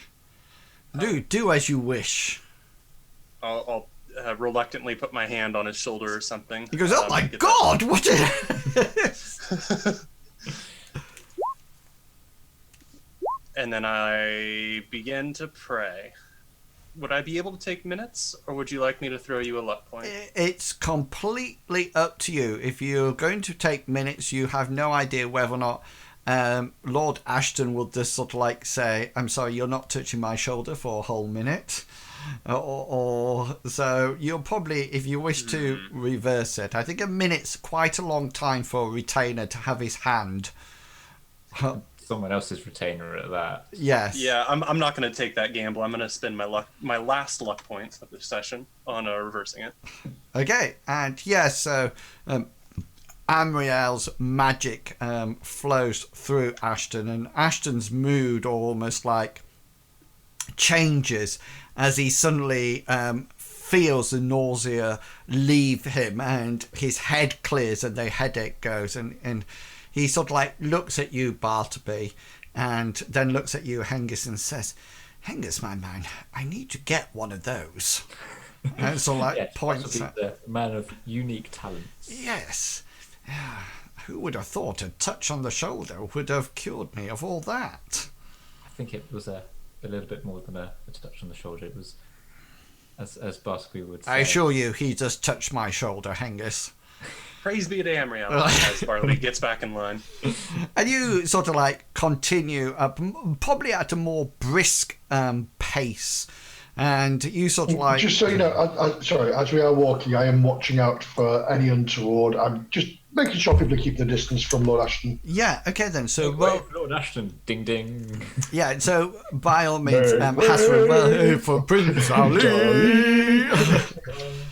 Come you at the old bazaar. Hey, you, roll your perception, thank you. Yeah, okay then, so there seems to be activity going on, but you don't see or notice anybody in particular following Lord Ashton or yourselves at all. And you sort of like approach the mansion's gate, and Lord Ashton says, oh, it's nice that you sent a retainer ahead of you, Hengist. It's nice to see your boy there ready to open the gates for us. Ah, yes, Gulliver's a very good chap. Yes, I'm sure we'll arrive safe and sound by the time we get there. Excellent. And you sort of like meet up with Gulliver, and you all five of you head up to the mansion house, and the house is quite busy at the moment. There's a lot of people milling around. There seems to be some great almost like festivities happening. You can see Lady Harmony-Leigh is sort of like in position, and she's sort of like ordering people left, right and centre. And as you sort of like come in, and Harmony-Leigh sort of like says, Master Hengist, it's lovely to see you again. Aston, what time do you call this? The hunt will be starting in a couple of hours. Go and get changed into your hunting outfit. And some little girls scream over one side and scream and giggle at this, and she's looks at her and says, "Girls, please, like this." And then she returns to you, and her face becomes very serene again, and she says, "You are welcome to wait in the dining room for Master Hasra. For Aston to return to you. It will surely be a great day today." Of course, and my thanks, my lady, for letting us wait. And yes, this is a great day for House of Galot. I'm sure we'll win a great reputation. Well, I certainly hope so. And she sort of like, you move over to this room, and while you're in there, probably Hengist closer to the door, I would have thought. Probably maybe something like that.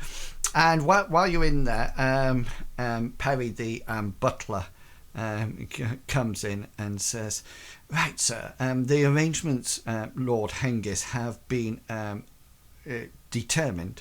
This, of course, is the first outreach of the hunt. Today we just generally, see whether or not the Lord can actually hit anything with their weapons. We would be asking you to accompany the Lord out on this first trial run." Thank you very much. It's a great honour. Your retainers are welcome to stay here, of course, or to escort you as well. Whichever you wish is absolutely fine with us. Thank you. I'll see where the best is deployed later. And yes, my lord. I will be down. Lord Aston will be down shortly. So if you could be prepared by then. Of course. Yeah. So basically here, Perry leaves, and the question that you have to decide upon, not necessarily answer, but you need to decide on, is what are you planning on doing? Who's going to go with Lord Aston? Is everybody staying at the mansion? Is some people going with Harmony-Leigh? Is somebody what would be everybody's choice? What would be the plan that you would all do?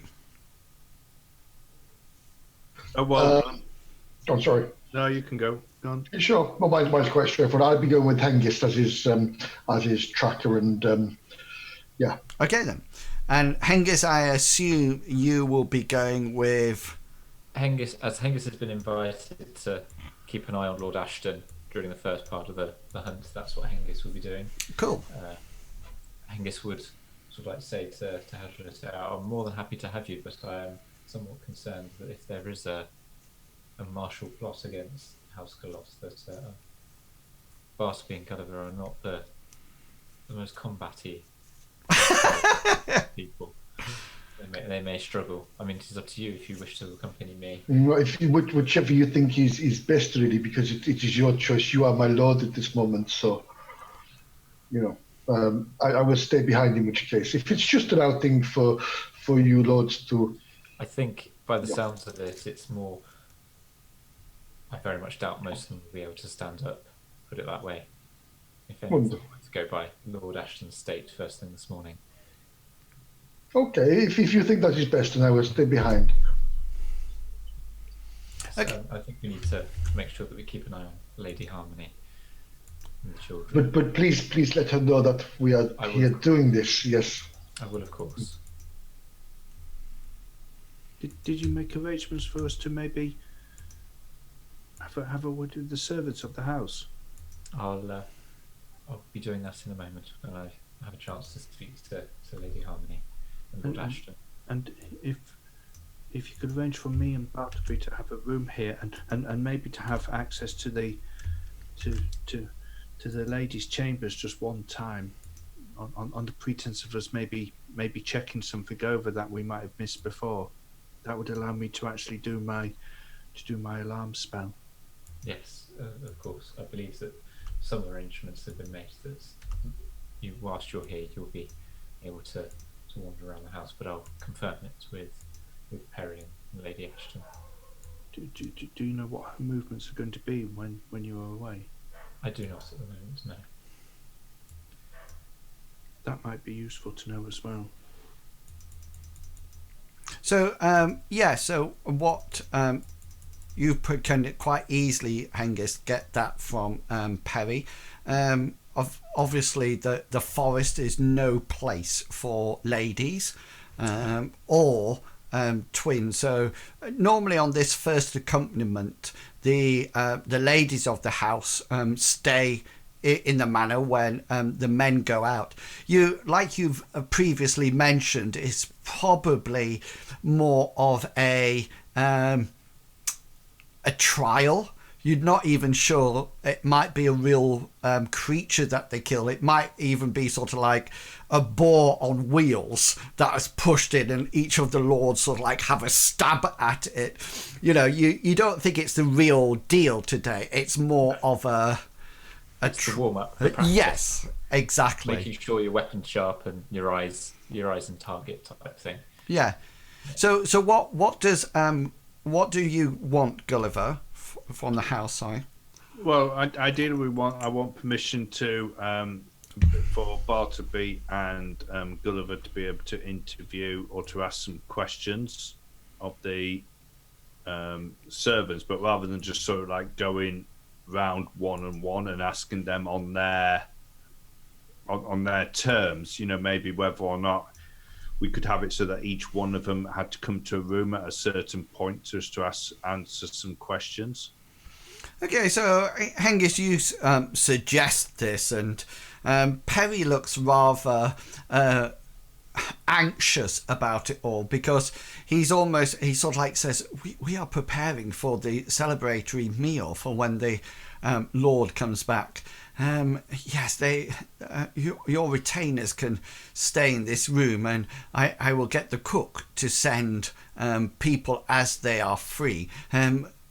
I think I can verify that myself. I don't think we need to bother the Lady Harmony-Leigh about such things. No, there's minimal disruption as possible.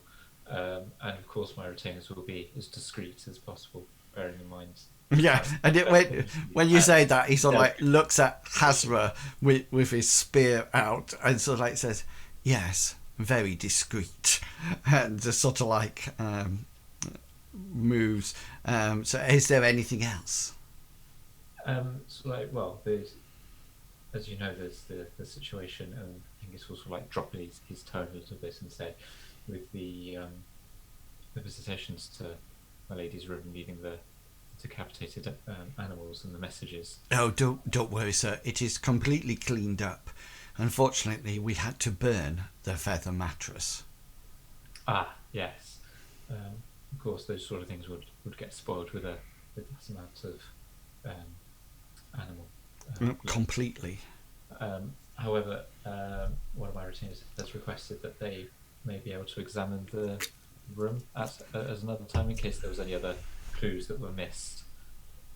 I will send her lady's maid down to collect one of your retainers when the lady is not frequenting it. Of course. I will have to, of course, ask the lady's permission for that to happen. I hope you understand that. No, I do understand it. It wouldn't be. No, you do understand it.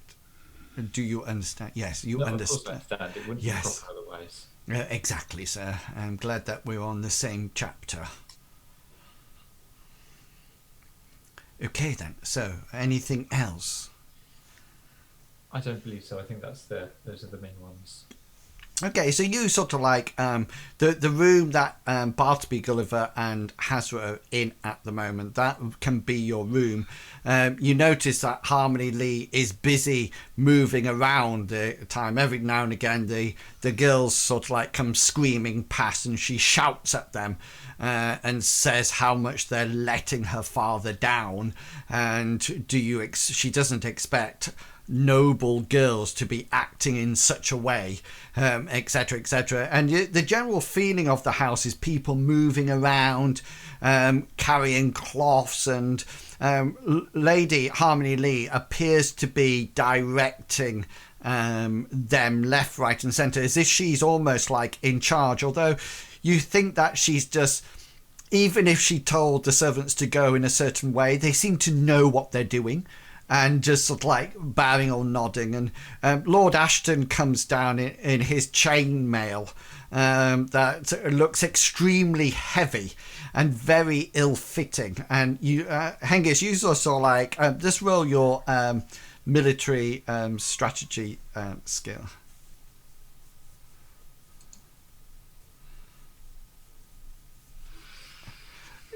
No, I'm not going to look at it. Okay, yeah, so he sort of like look at it, and it looks fine. It just looks like it's not fitted right, but you compliment him and say what a wonderful, how good he looks. And you notice that 4 other foot soldiers have sort of like arrived, and he sort of like goes up to Harmony-Leigh and sort of like says, "Oh, thank you, my dear." And Harmony-Leigh says, "Oh, good luck, my darling. Screw a boar for me, please." And then she sort of like thinks and says, "Skewer a boar for me, please." And he says, "Of course, my love," and leans forward and gives her a peck on the cheek. And the 2 girls are sort of like down by either leg. And she sort of like says, "Say goodbye to Daddy." And they both say, "Bye, Daddy." And Aston sort of like smiles a bit and says, "Hengist, let's go and skewer ourselves a boar, shall we?"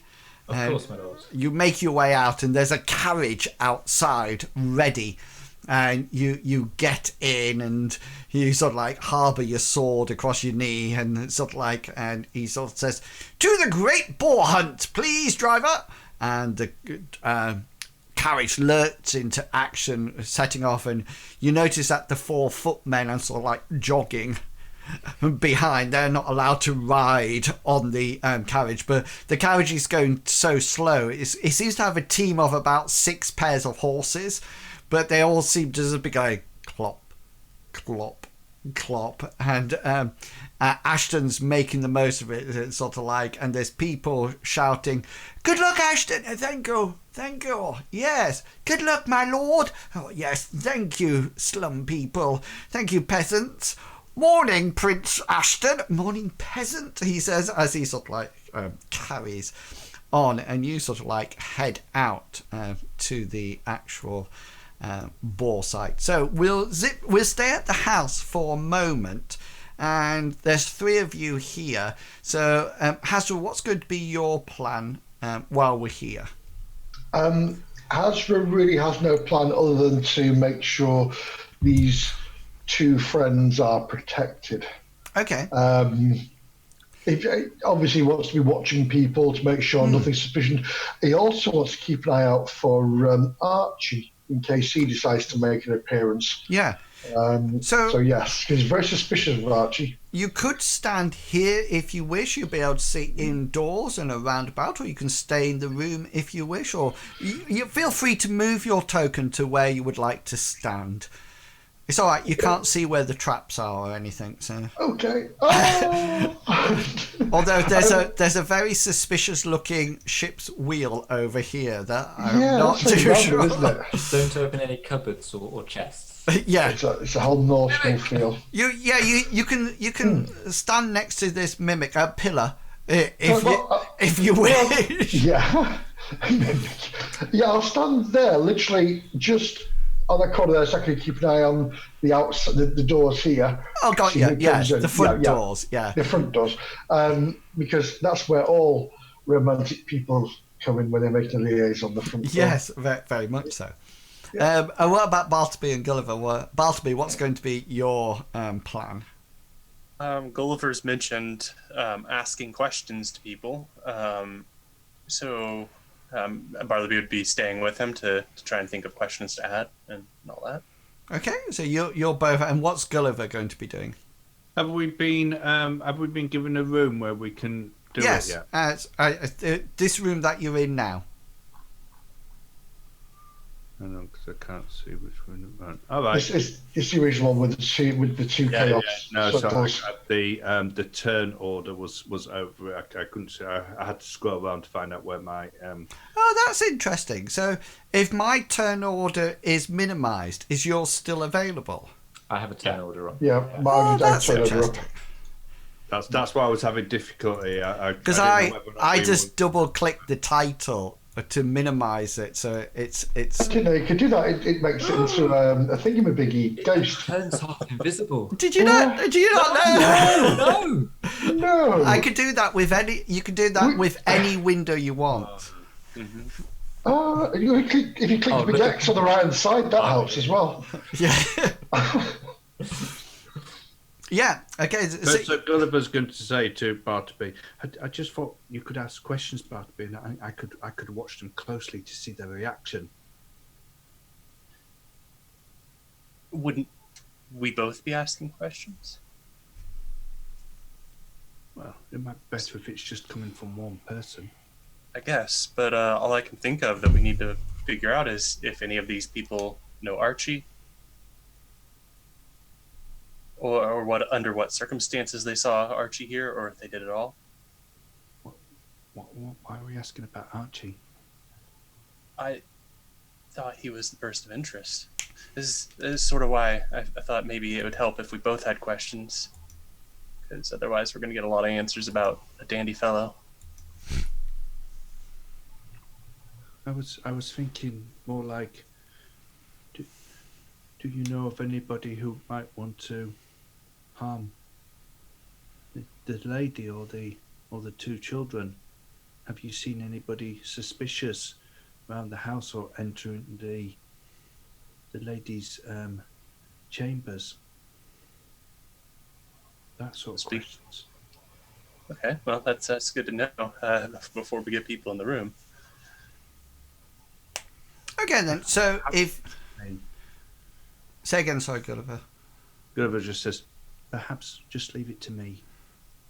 Okay then. So how rather than role playing every single person that's coming in and out, if you just sort of like jot down 2 to 4 questions that you want answering, then what we can do, we can roll the influence roll, and then we can for each of the questions, then I can give you the information, and then if you wish to use insight as well to make sure they're telling the truth, then you can roll one of those as well.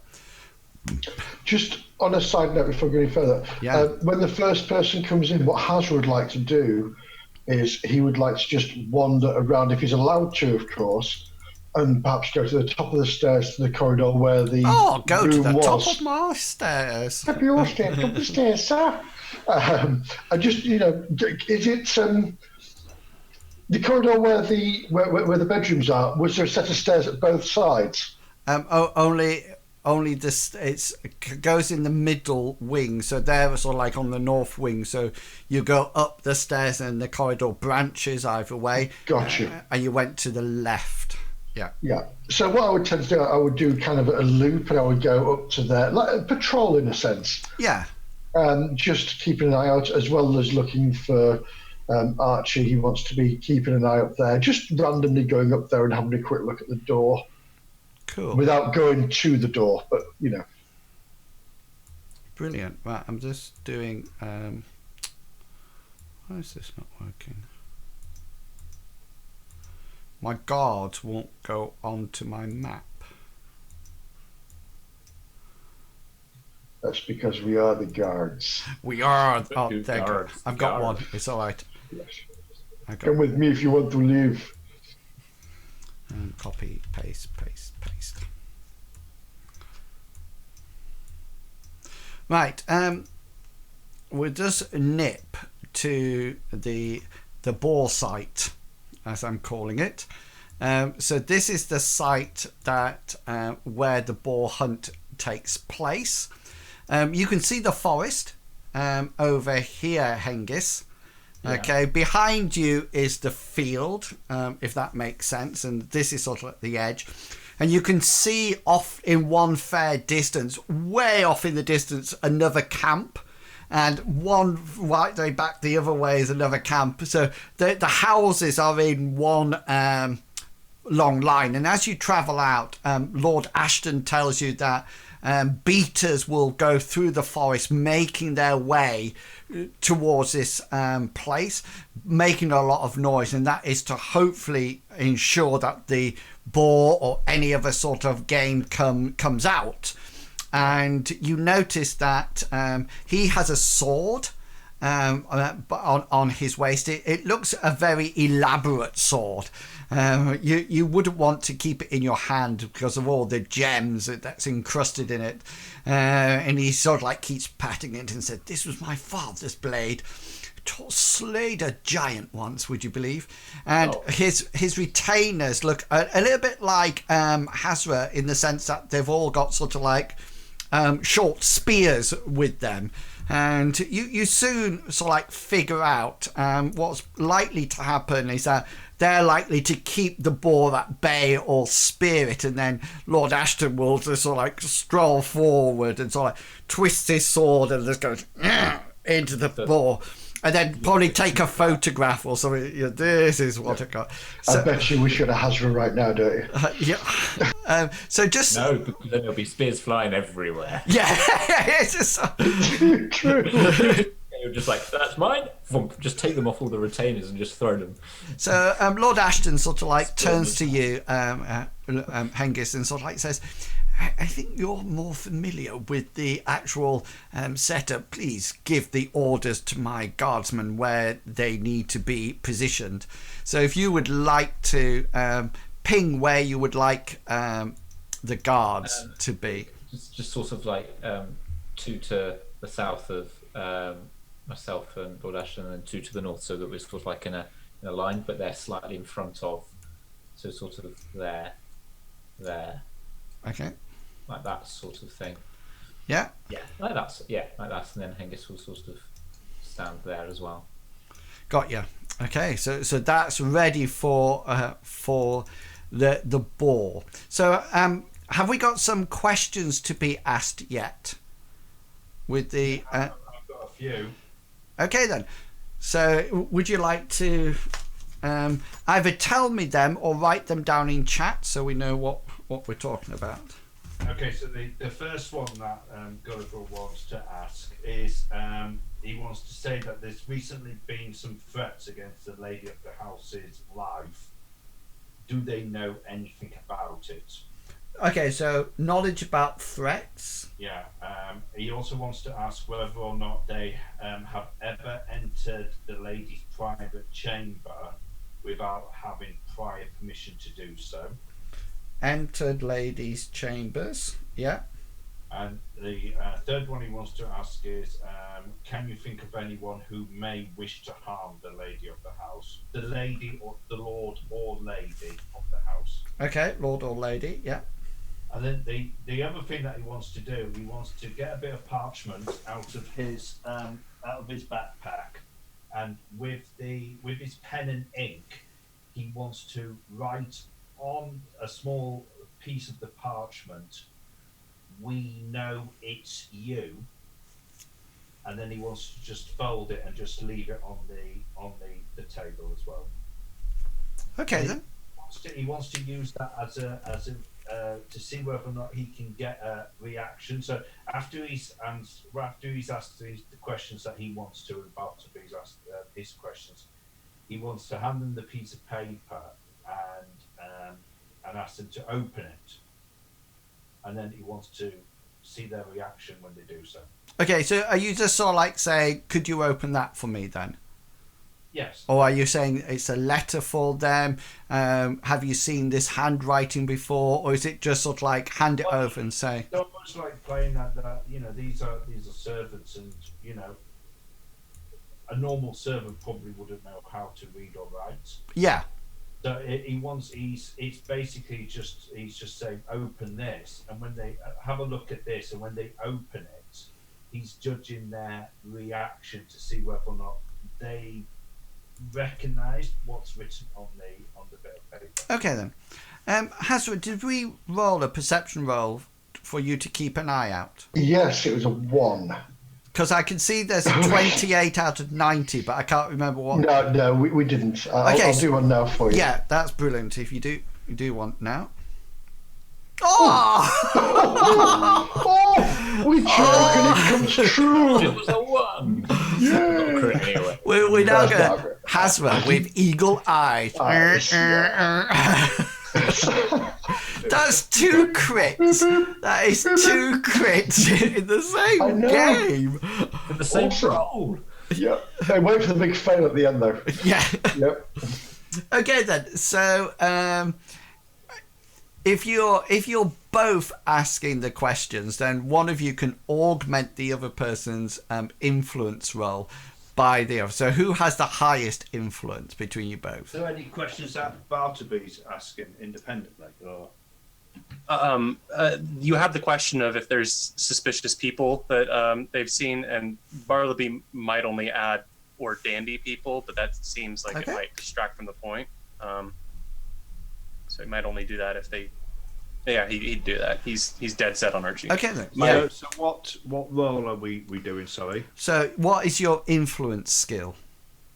Right. Mine is a 51. Okay, so mine's 60. Mine's 62. Okay, so yeah, so you can Bartleby's rolled his augment skill, so you can adjust your influence by 11%. Mm-hmm. So, and then if you roll for each question, is there any modifiers because, or is it just sort of like a level easier because they've been sort of like asked to answer the questions by? I'll just roll. I think that'd be up to them. I'll just use a point of luck to reverse it. okay, so that's the first one. Okay, so roll for the second one now. These are quite right. Okay. Yeah. Okay, roll for the third one. That's a nice roll. That is a perfect roll, and roll for the fourth one.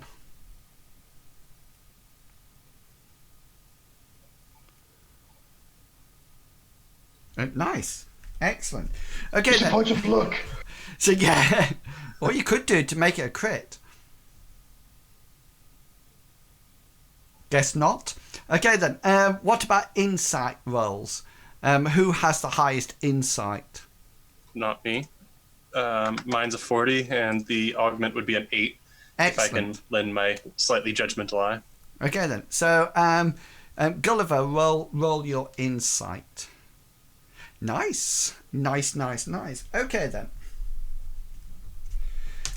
So there's a variety of people that come down to the room, and they range from footmen to there's a rather burly cook who actually probably has arms bigger than Hengist's as she comes in, and there's the butler and everybody like that. And the first question, which is, do you have knowledge about threats? And the answers you get seem to be very truthful to this question, and they seem to talk a lot about the raven and the head chopped off, and they don't seem to mention any other threats at all apart from this raven with his head chopped off. And even when you sort of like hint at other things, there seems to be no feedback about anything apart from the raven. And even if you say, have you seen anything else, they sort of like say, what, apart from the raven? You know, and they're just sort of like, they seem to be almost like besotted with this raven. And your insight roll demonstrates that none of them are telling lies at all. The next question about entering the ladies' chamber. Any of the female maids have permission to enter the chamber. They say to you that this is mainly done to to clean, to deliver dresses, breakfast, etc., etc. All the male servants or butlers or house stable hands immediately sort of like says, I would never enter the lady's chamber unless requested. You know, and again, they seem to be telling the truth. There's definitely this dichotomy between the genders, and, you know, all the females are sort of like saying yes, but they all refer to you as if they would need permission. So they say things like, only when requested, only after I've knocked, only as if the cook tells me, only if Lord Aston sends me with a message.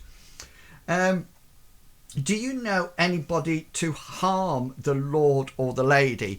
This gets a really rapturous response, and it seems to be focused on the other two houses, and it all seems to be almost like a narrative, almost like a tale, almost like, well, I overheard the cook from this house, Macduff House, saying that they would like to do this, or etc., etc. And they don't seem to be, they seem to be idle threats that they're talking about. They never sort of like say anything like, oh yes, there was an assassin that came up and nearly killed Lord Harmony-Leigh or something else. It seems to be all directed with the competing houses. And again, everything is being telling the truth. Oh yes, and then the piece of paper that you give them, there's a bit of difference within the house. You notice that any low servants, like maids, cooks, you know, footmen, they sort of like look at it and they sort of like say, well, I know it's writing, but I can't read it. And they tend to sort of like justify that by saying, but I'm really good in the garden. People that like the cook and the butler, Perry, and things like that, they're almost like the senior members. They can read it and they sort of like look at it, and with your insight roll, what you get is more puzzlement. There seems to be no sort of like shock. They're sort of like puzzled, and you know, they sort of like look at you and say, we know you've done what? We know that we've done what? You know, and none of them are, even with your insight roll, nobody is sort of like taken aback or anything like that. The interesting thing is when you mention the dandy fellow, i.e. Archie, you get a very mixed reaction. Again, the lower servants sort of like either say, oh, well, no, I know nothing about that, and they start to look at the table as if they're hiding something, and sort of like say, no, don't know anything about that. No, never seen anybody like that. And your insight roll immediately picks up that they are lying. You're not too sure how much they know, but they definitely, you feel, they've seen this guy around. They've seen Archie around. The older people, the males are very much like, oh, ghastly guy, hate them. The females are almost like, they almost like see him as a lovable rogue. But interestingly enough, and it's actually the cook that says this, and once she said it, she sort of like almost like realizes that she's said something that she shouldn't have done, and almost like takes it back. But your insight skill picks this up, and it's the phrase that she uses. She says, "The lady is much better. Is too good for him. The lady is too good for him," and that's what she says. And then she says, "Oh, sorry, I've spoken too much." She says, "And I've got parsnips to poach," you know, and sort of like gets up and sort of like readjusts her robes and goes out.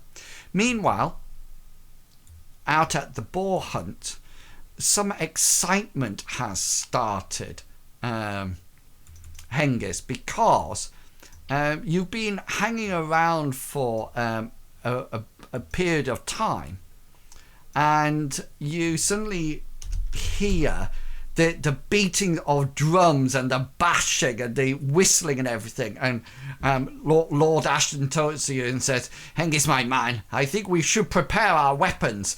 And he sort of like, he tries to draw his sword using his right hand from the right side. And he's sort of like, lifts it up, can't get it up, so puts his other hand on it and pulls it out, and then sort of like fumbles round with it, and it sort of like flops into his left hand, and it sort of like goes down on the floor, and he sort of like picks the other one up and sort of like holds it. It's not a 1.5-handed sword, it's just a one-handed sword, but he seems to be having to hold it with 2 hands just to keep it up, you know. And he's sort of like, you can see his forearms are actually shaking, not through nerves. It's just the sheer... the weight of the sword. Yeah, of putting it up. And this will just smoothly draw his sword using his right hand from his left side and just have it ready. He's holding it one hand. He will be using it 2-handed, but he's just got it in one hand as his... Yeah, nice. And so, could you please... Hengist, could you just roll let me just get rid of some tokens here. Yeah, could you roll for me your initiative?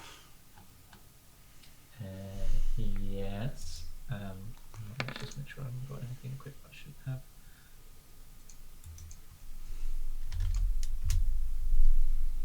Oh, sorry. Yeah, I've got a 9. I didn't send it to the tracker. No, that's absolutely fine. I can just add you here. And you've got a 9. Brilliant. The baboons are back. I've never met a baboon. Yeah, so you're sort of like all prepared for the battle.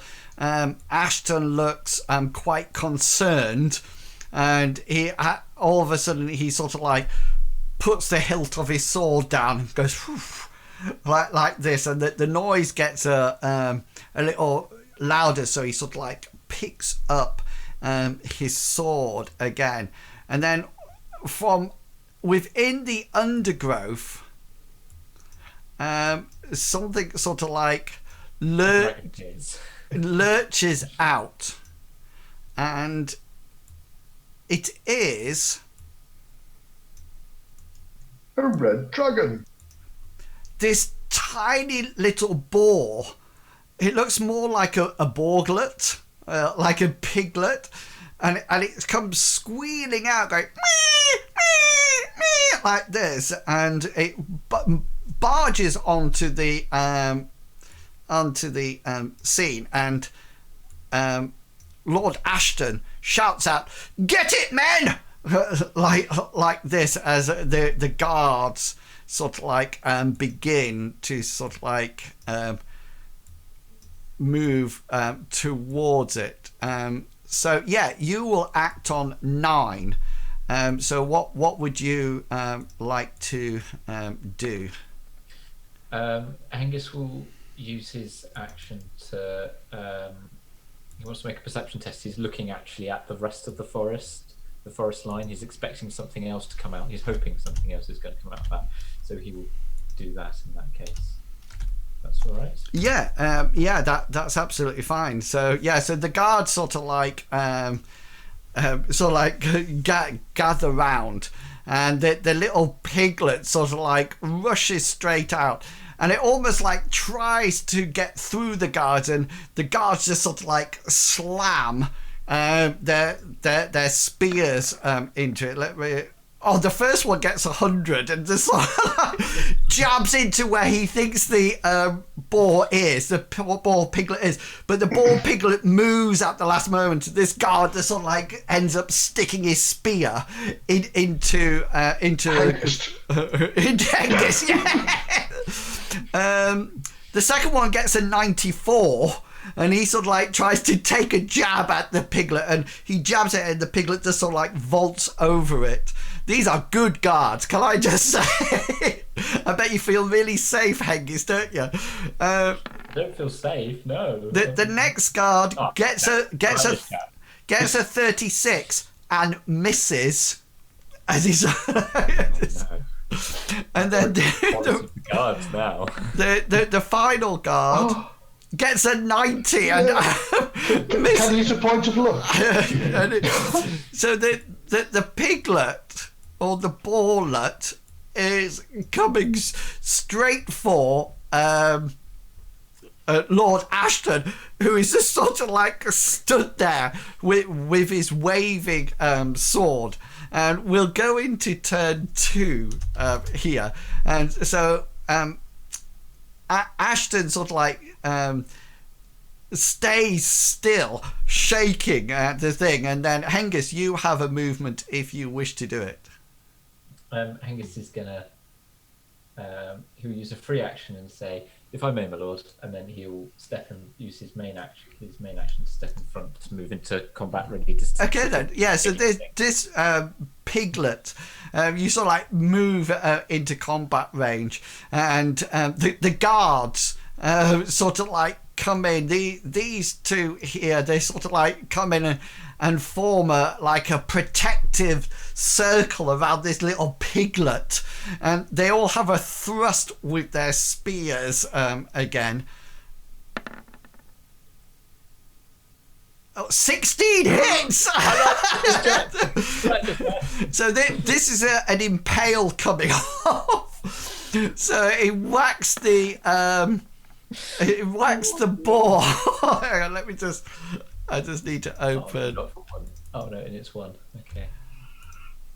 This is just to show that short spears are not easy to use. Yeah, it's not like shoves his spear into a leg, There they are. and they get 1. What's the damage on a short spear? 1d8 plus 1, if memory serves me. Let me just do. Oh, sorry, one sec. Melee, sorry. No, 1d8 plus 1, short spear. Yeah. Okay. So he's impaling. So he doesn't do 2. Oh, he does 8 into the back leg of this piglet. The piglet goes "Eee!" like this as he sort of like barbecues it on his back. Two more guards to go. Oh, 7! Oh, they're on a roll! They can't miss. Bacon's back on the menu. This one hits again in the 9, in its sort of like flank on its side, and it sort of like spears it. For 6 points of damage, and so this poor piglet now has a spear in its leg, a spear in its side, and the last one. Oh, it's a 4. That's not a crit. Oh, they're on a roll. Bless them. Where does this one? Please say head. 7. Oh, on the other flank. On the other flank, they use impale as well to do 5 points of damage, and there's this humongous like this from this poor piglet now is speared in 3 places. Yeah, it can't move.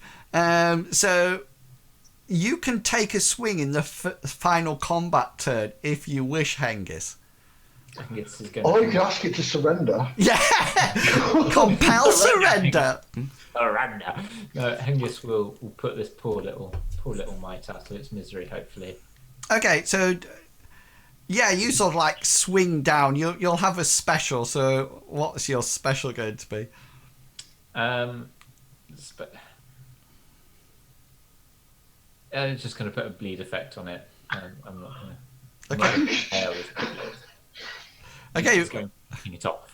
Well, 1d20 then for location. 1d20. Oh, hit location. Left leg. One of its. What was the roll? Well, can you roll a d20 because? Oh, sorry. I have pig table rather than human table. No, that's fine. I can roll a d20. 17. 17 is its front leg. Its front leg. Okay, do some damage for me. Yeah, and you sort of like swipe it into its leg like this, and it doesn't cut it off, but the pig is sort of like there. And I just want to nip back to the house for 1 second, because everything's going according to plan here, apart from all of a sudden from your perception roll that you did earlier, Hasra, when you're on guard, and you've seen people going backwards and forwards, you hear the sound of something being knocked over upstairs. It sounds like a vase or maybe something, china or glass, has been knocked over. What would you like to do? Well, he wants to head that direction as quick as he can, but are there any servants in sight? Yeah, so some of them are moving around with like linen tablecloths and trays, and they sort of like look around to think where the noise is, and they seem to be looking up the stairs.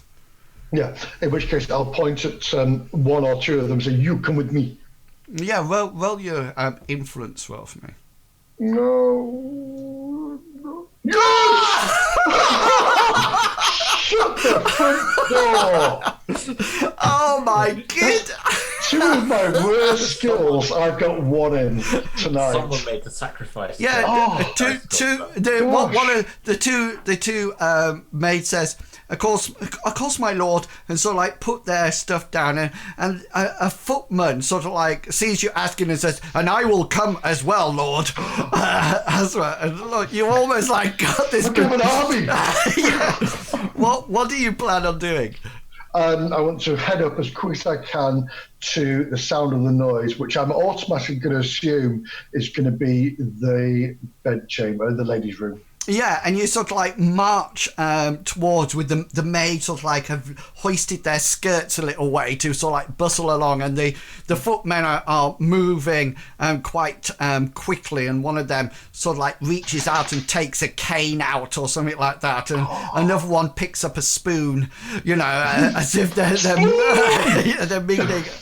And yeah, you sort of like approach the door to the girls' room opposite. It is open. But the ladies' door room is shut. What do you wish to do? I want to point to one of the maids and say, "Chicken there for me, please," and I will burst open the doors of the other room. Okay, then. So just make with the other two. The chamber. Yeah. Harmony-Leigh's chamber. Yeah. Yes. Yeah. Okay, so a maid goes to look in the other room, and you make me a brawn roll, please. This is where it goes bad because I put points in this. Told you.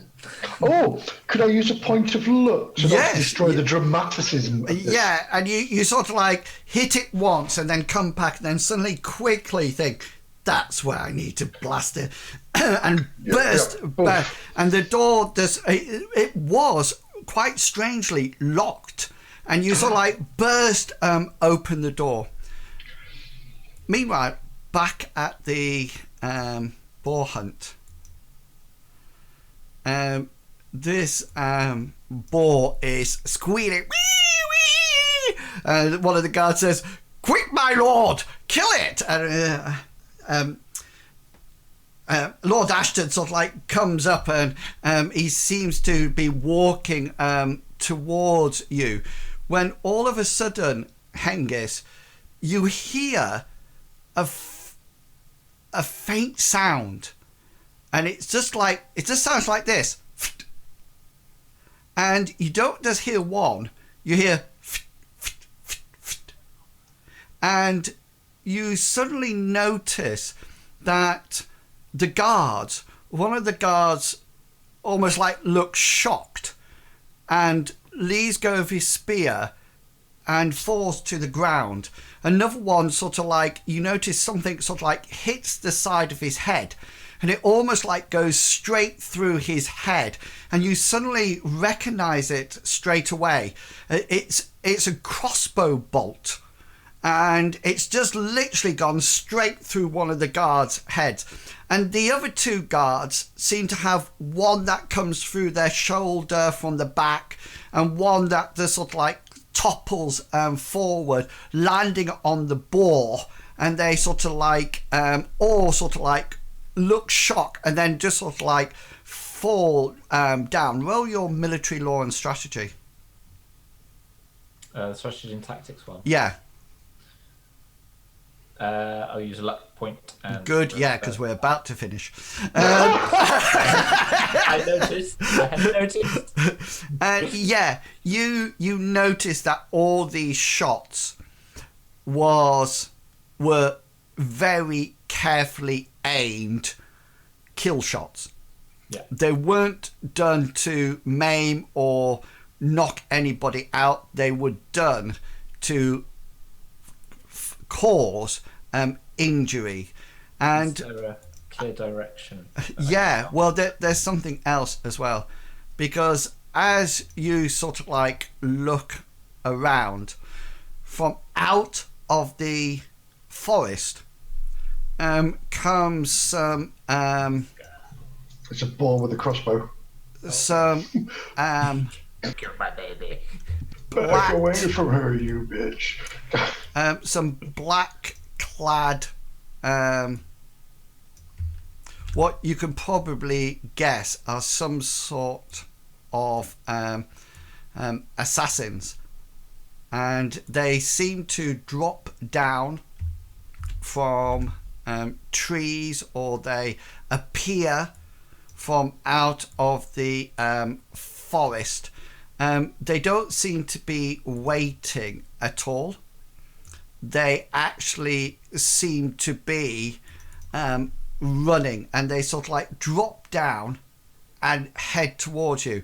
And just before we stop, you made a perception roll beforehand for this. As you looked around, I'm going to use it now. And you notice that they're all dressed in black. They seem to be carrying what appears to be daggers and rapiers. Maybe a little bit smaller than a normal rapier, but just it seems to be that sort of thrusting sword, or flicking rather than hitting and hacking. But the most important thing is that blazed across their chests in red is the sign of twin snake heads going round facing each other. And with that, we will leave it there for this week. So just to recap, Hengist is Aston's only protector here, and there seems to be a whole load of assassins arriving. Hasra, you've just burst into the room, so yes. We'll start off next week. We'll start off with new initiatives for this combat, Hengist, just to let you know, there'll be new ones. And then Hasra, you will have I will tell you at the beginning of the next adventure what is actually in the room. I posted my thoughts already. Oh, well done. We'll see. Oh, no, I'm not going to look at it because I might change. And Bartleby and Gulliver, you're still... I was just putting that in to remind me when I look back. Oh, yes, yeah. So you, Gulliver and Bartleby, you can probably hear the commotion outside as you're busily asking your questions, so you will come into action there. So, yeah, so well done. I thought we might get this combat done today, but that's all right. We can finish it off, this combat, next week. It was a lengthy introduction, you see. I told you. Yeah. Told you twice. Yeah, next week we'll probably go straight into the action, and then my name's Bob, and I hate things. Yeah. My name's Bartleby, and I heal things. Let's go quickly through. Excellent. Well done, folks. I hope you enjoyed playing tonight, and I hope the people in the chat enjoyed listening to the roleplay. Please remember, if you'd like to catch up with any of the past adventures, you can go over to my YouTube channel, where you will find all the past adventures, including the first ever one that we ever did, which I think is nearly 2 years ago. It's probably just over. Yeah. Because we did it soon after I moved here, and I've been here nearly 3 years. Yeah, so I'll check, but we've been playing for quite a while. You would have thought we'd be better than this now. This is like, oh, come on. So, yeah, so we've been playing for a while, so do going back. If you're interested in the rules, then via this, the Design Mechanism sponsors myself to produce rule videos, so all those are on YouTube as well, and so are my adventure reflections from previous adventures. And if you'd like to see the adventure notes, then you can download them from my website, which is inwills.co.uk. Thank you so much for coming along and spending some time with us. If you'd like to follow me on any of my social media accounts, then you can find them all here. Apart from that, any players got any announcements? No. No? Nope. Brilliant. None for me. Excellent. So, yeah, so do come back next week to find out the finale of the Great Boar Hunt, and we can go from there. Until then, please remember to be who you are and say what you think, because the people who mind don't matter, and the people who matter don't mind. Have fun, everyone. We will catch you later. And until then, please stay healthy. Wash your hands. Yeah. And your other bits too. Yeah. Just wash everywhere. Everywhere, yeah. Like you should do all your life, really. Yeah. See you all later. All your life. Bye. Say goodbye. Bye. This video is sponsored by the Design Mechanism, the makers of Mythras. Mythras is a registered trademark of the Design Mechanism Inc., used with permission. All rights reserved.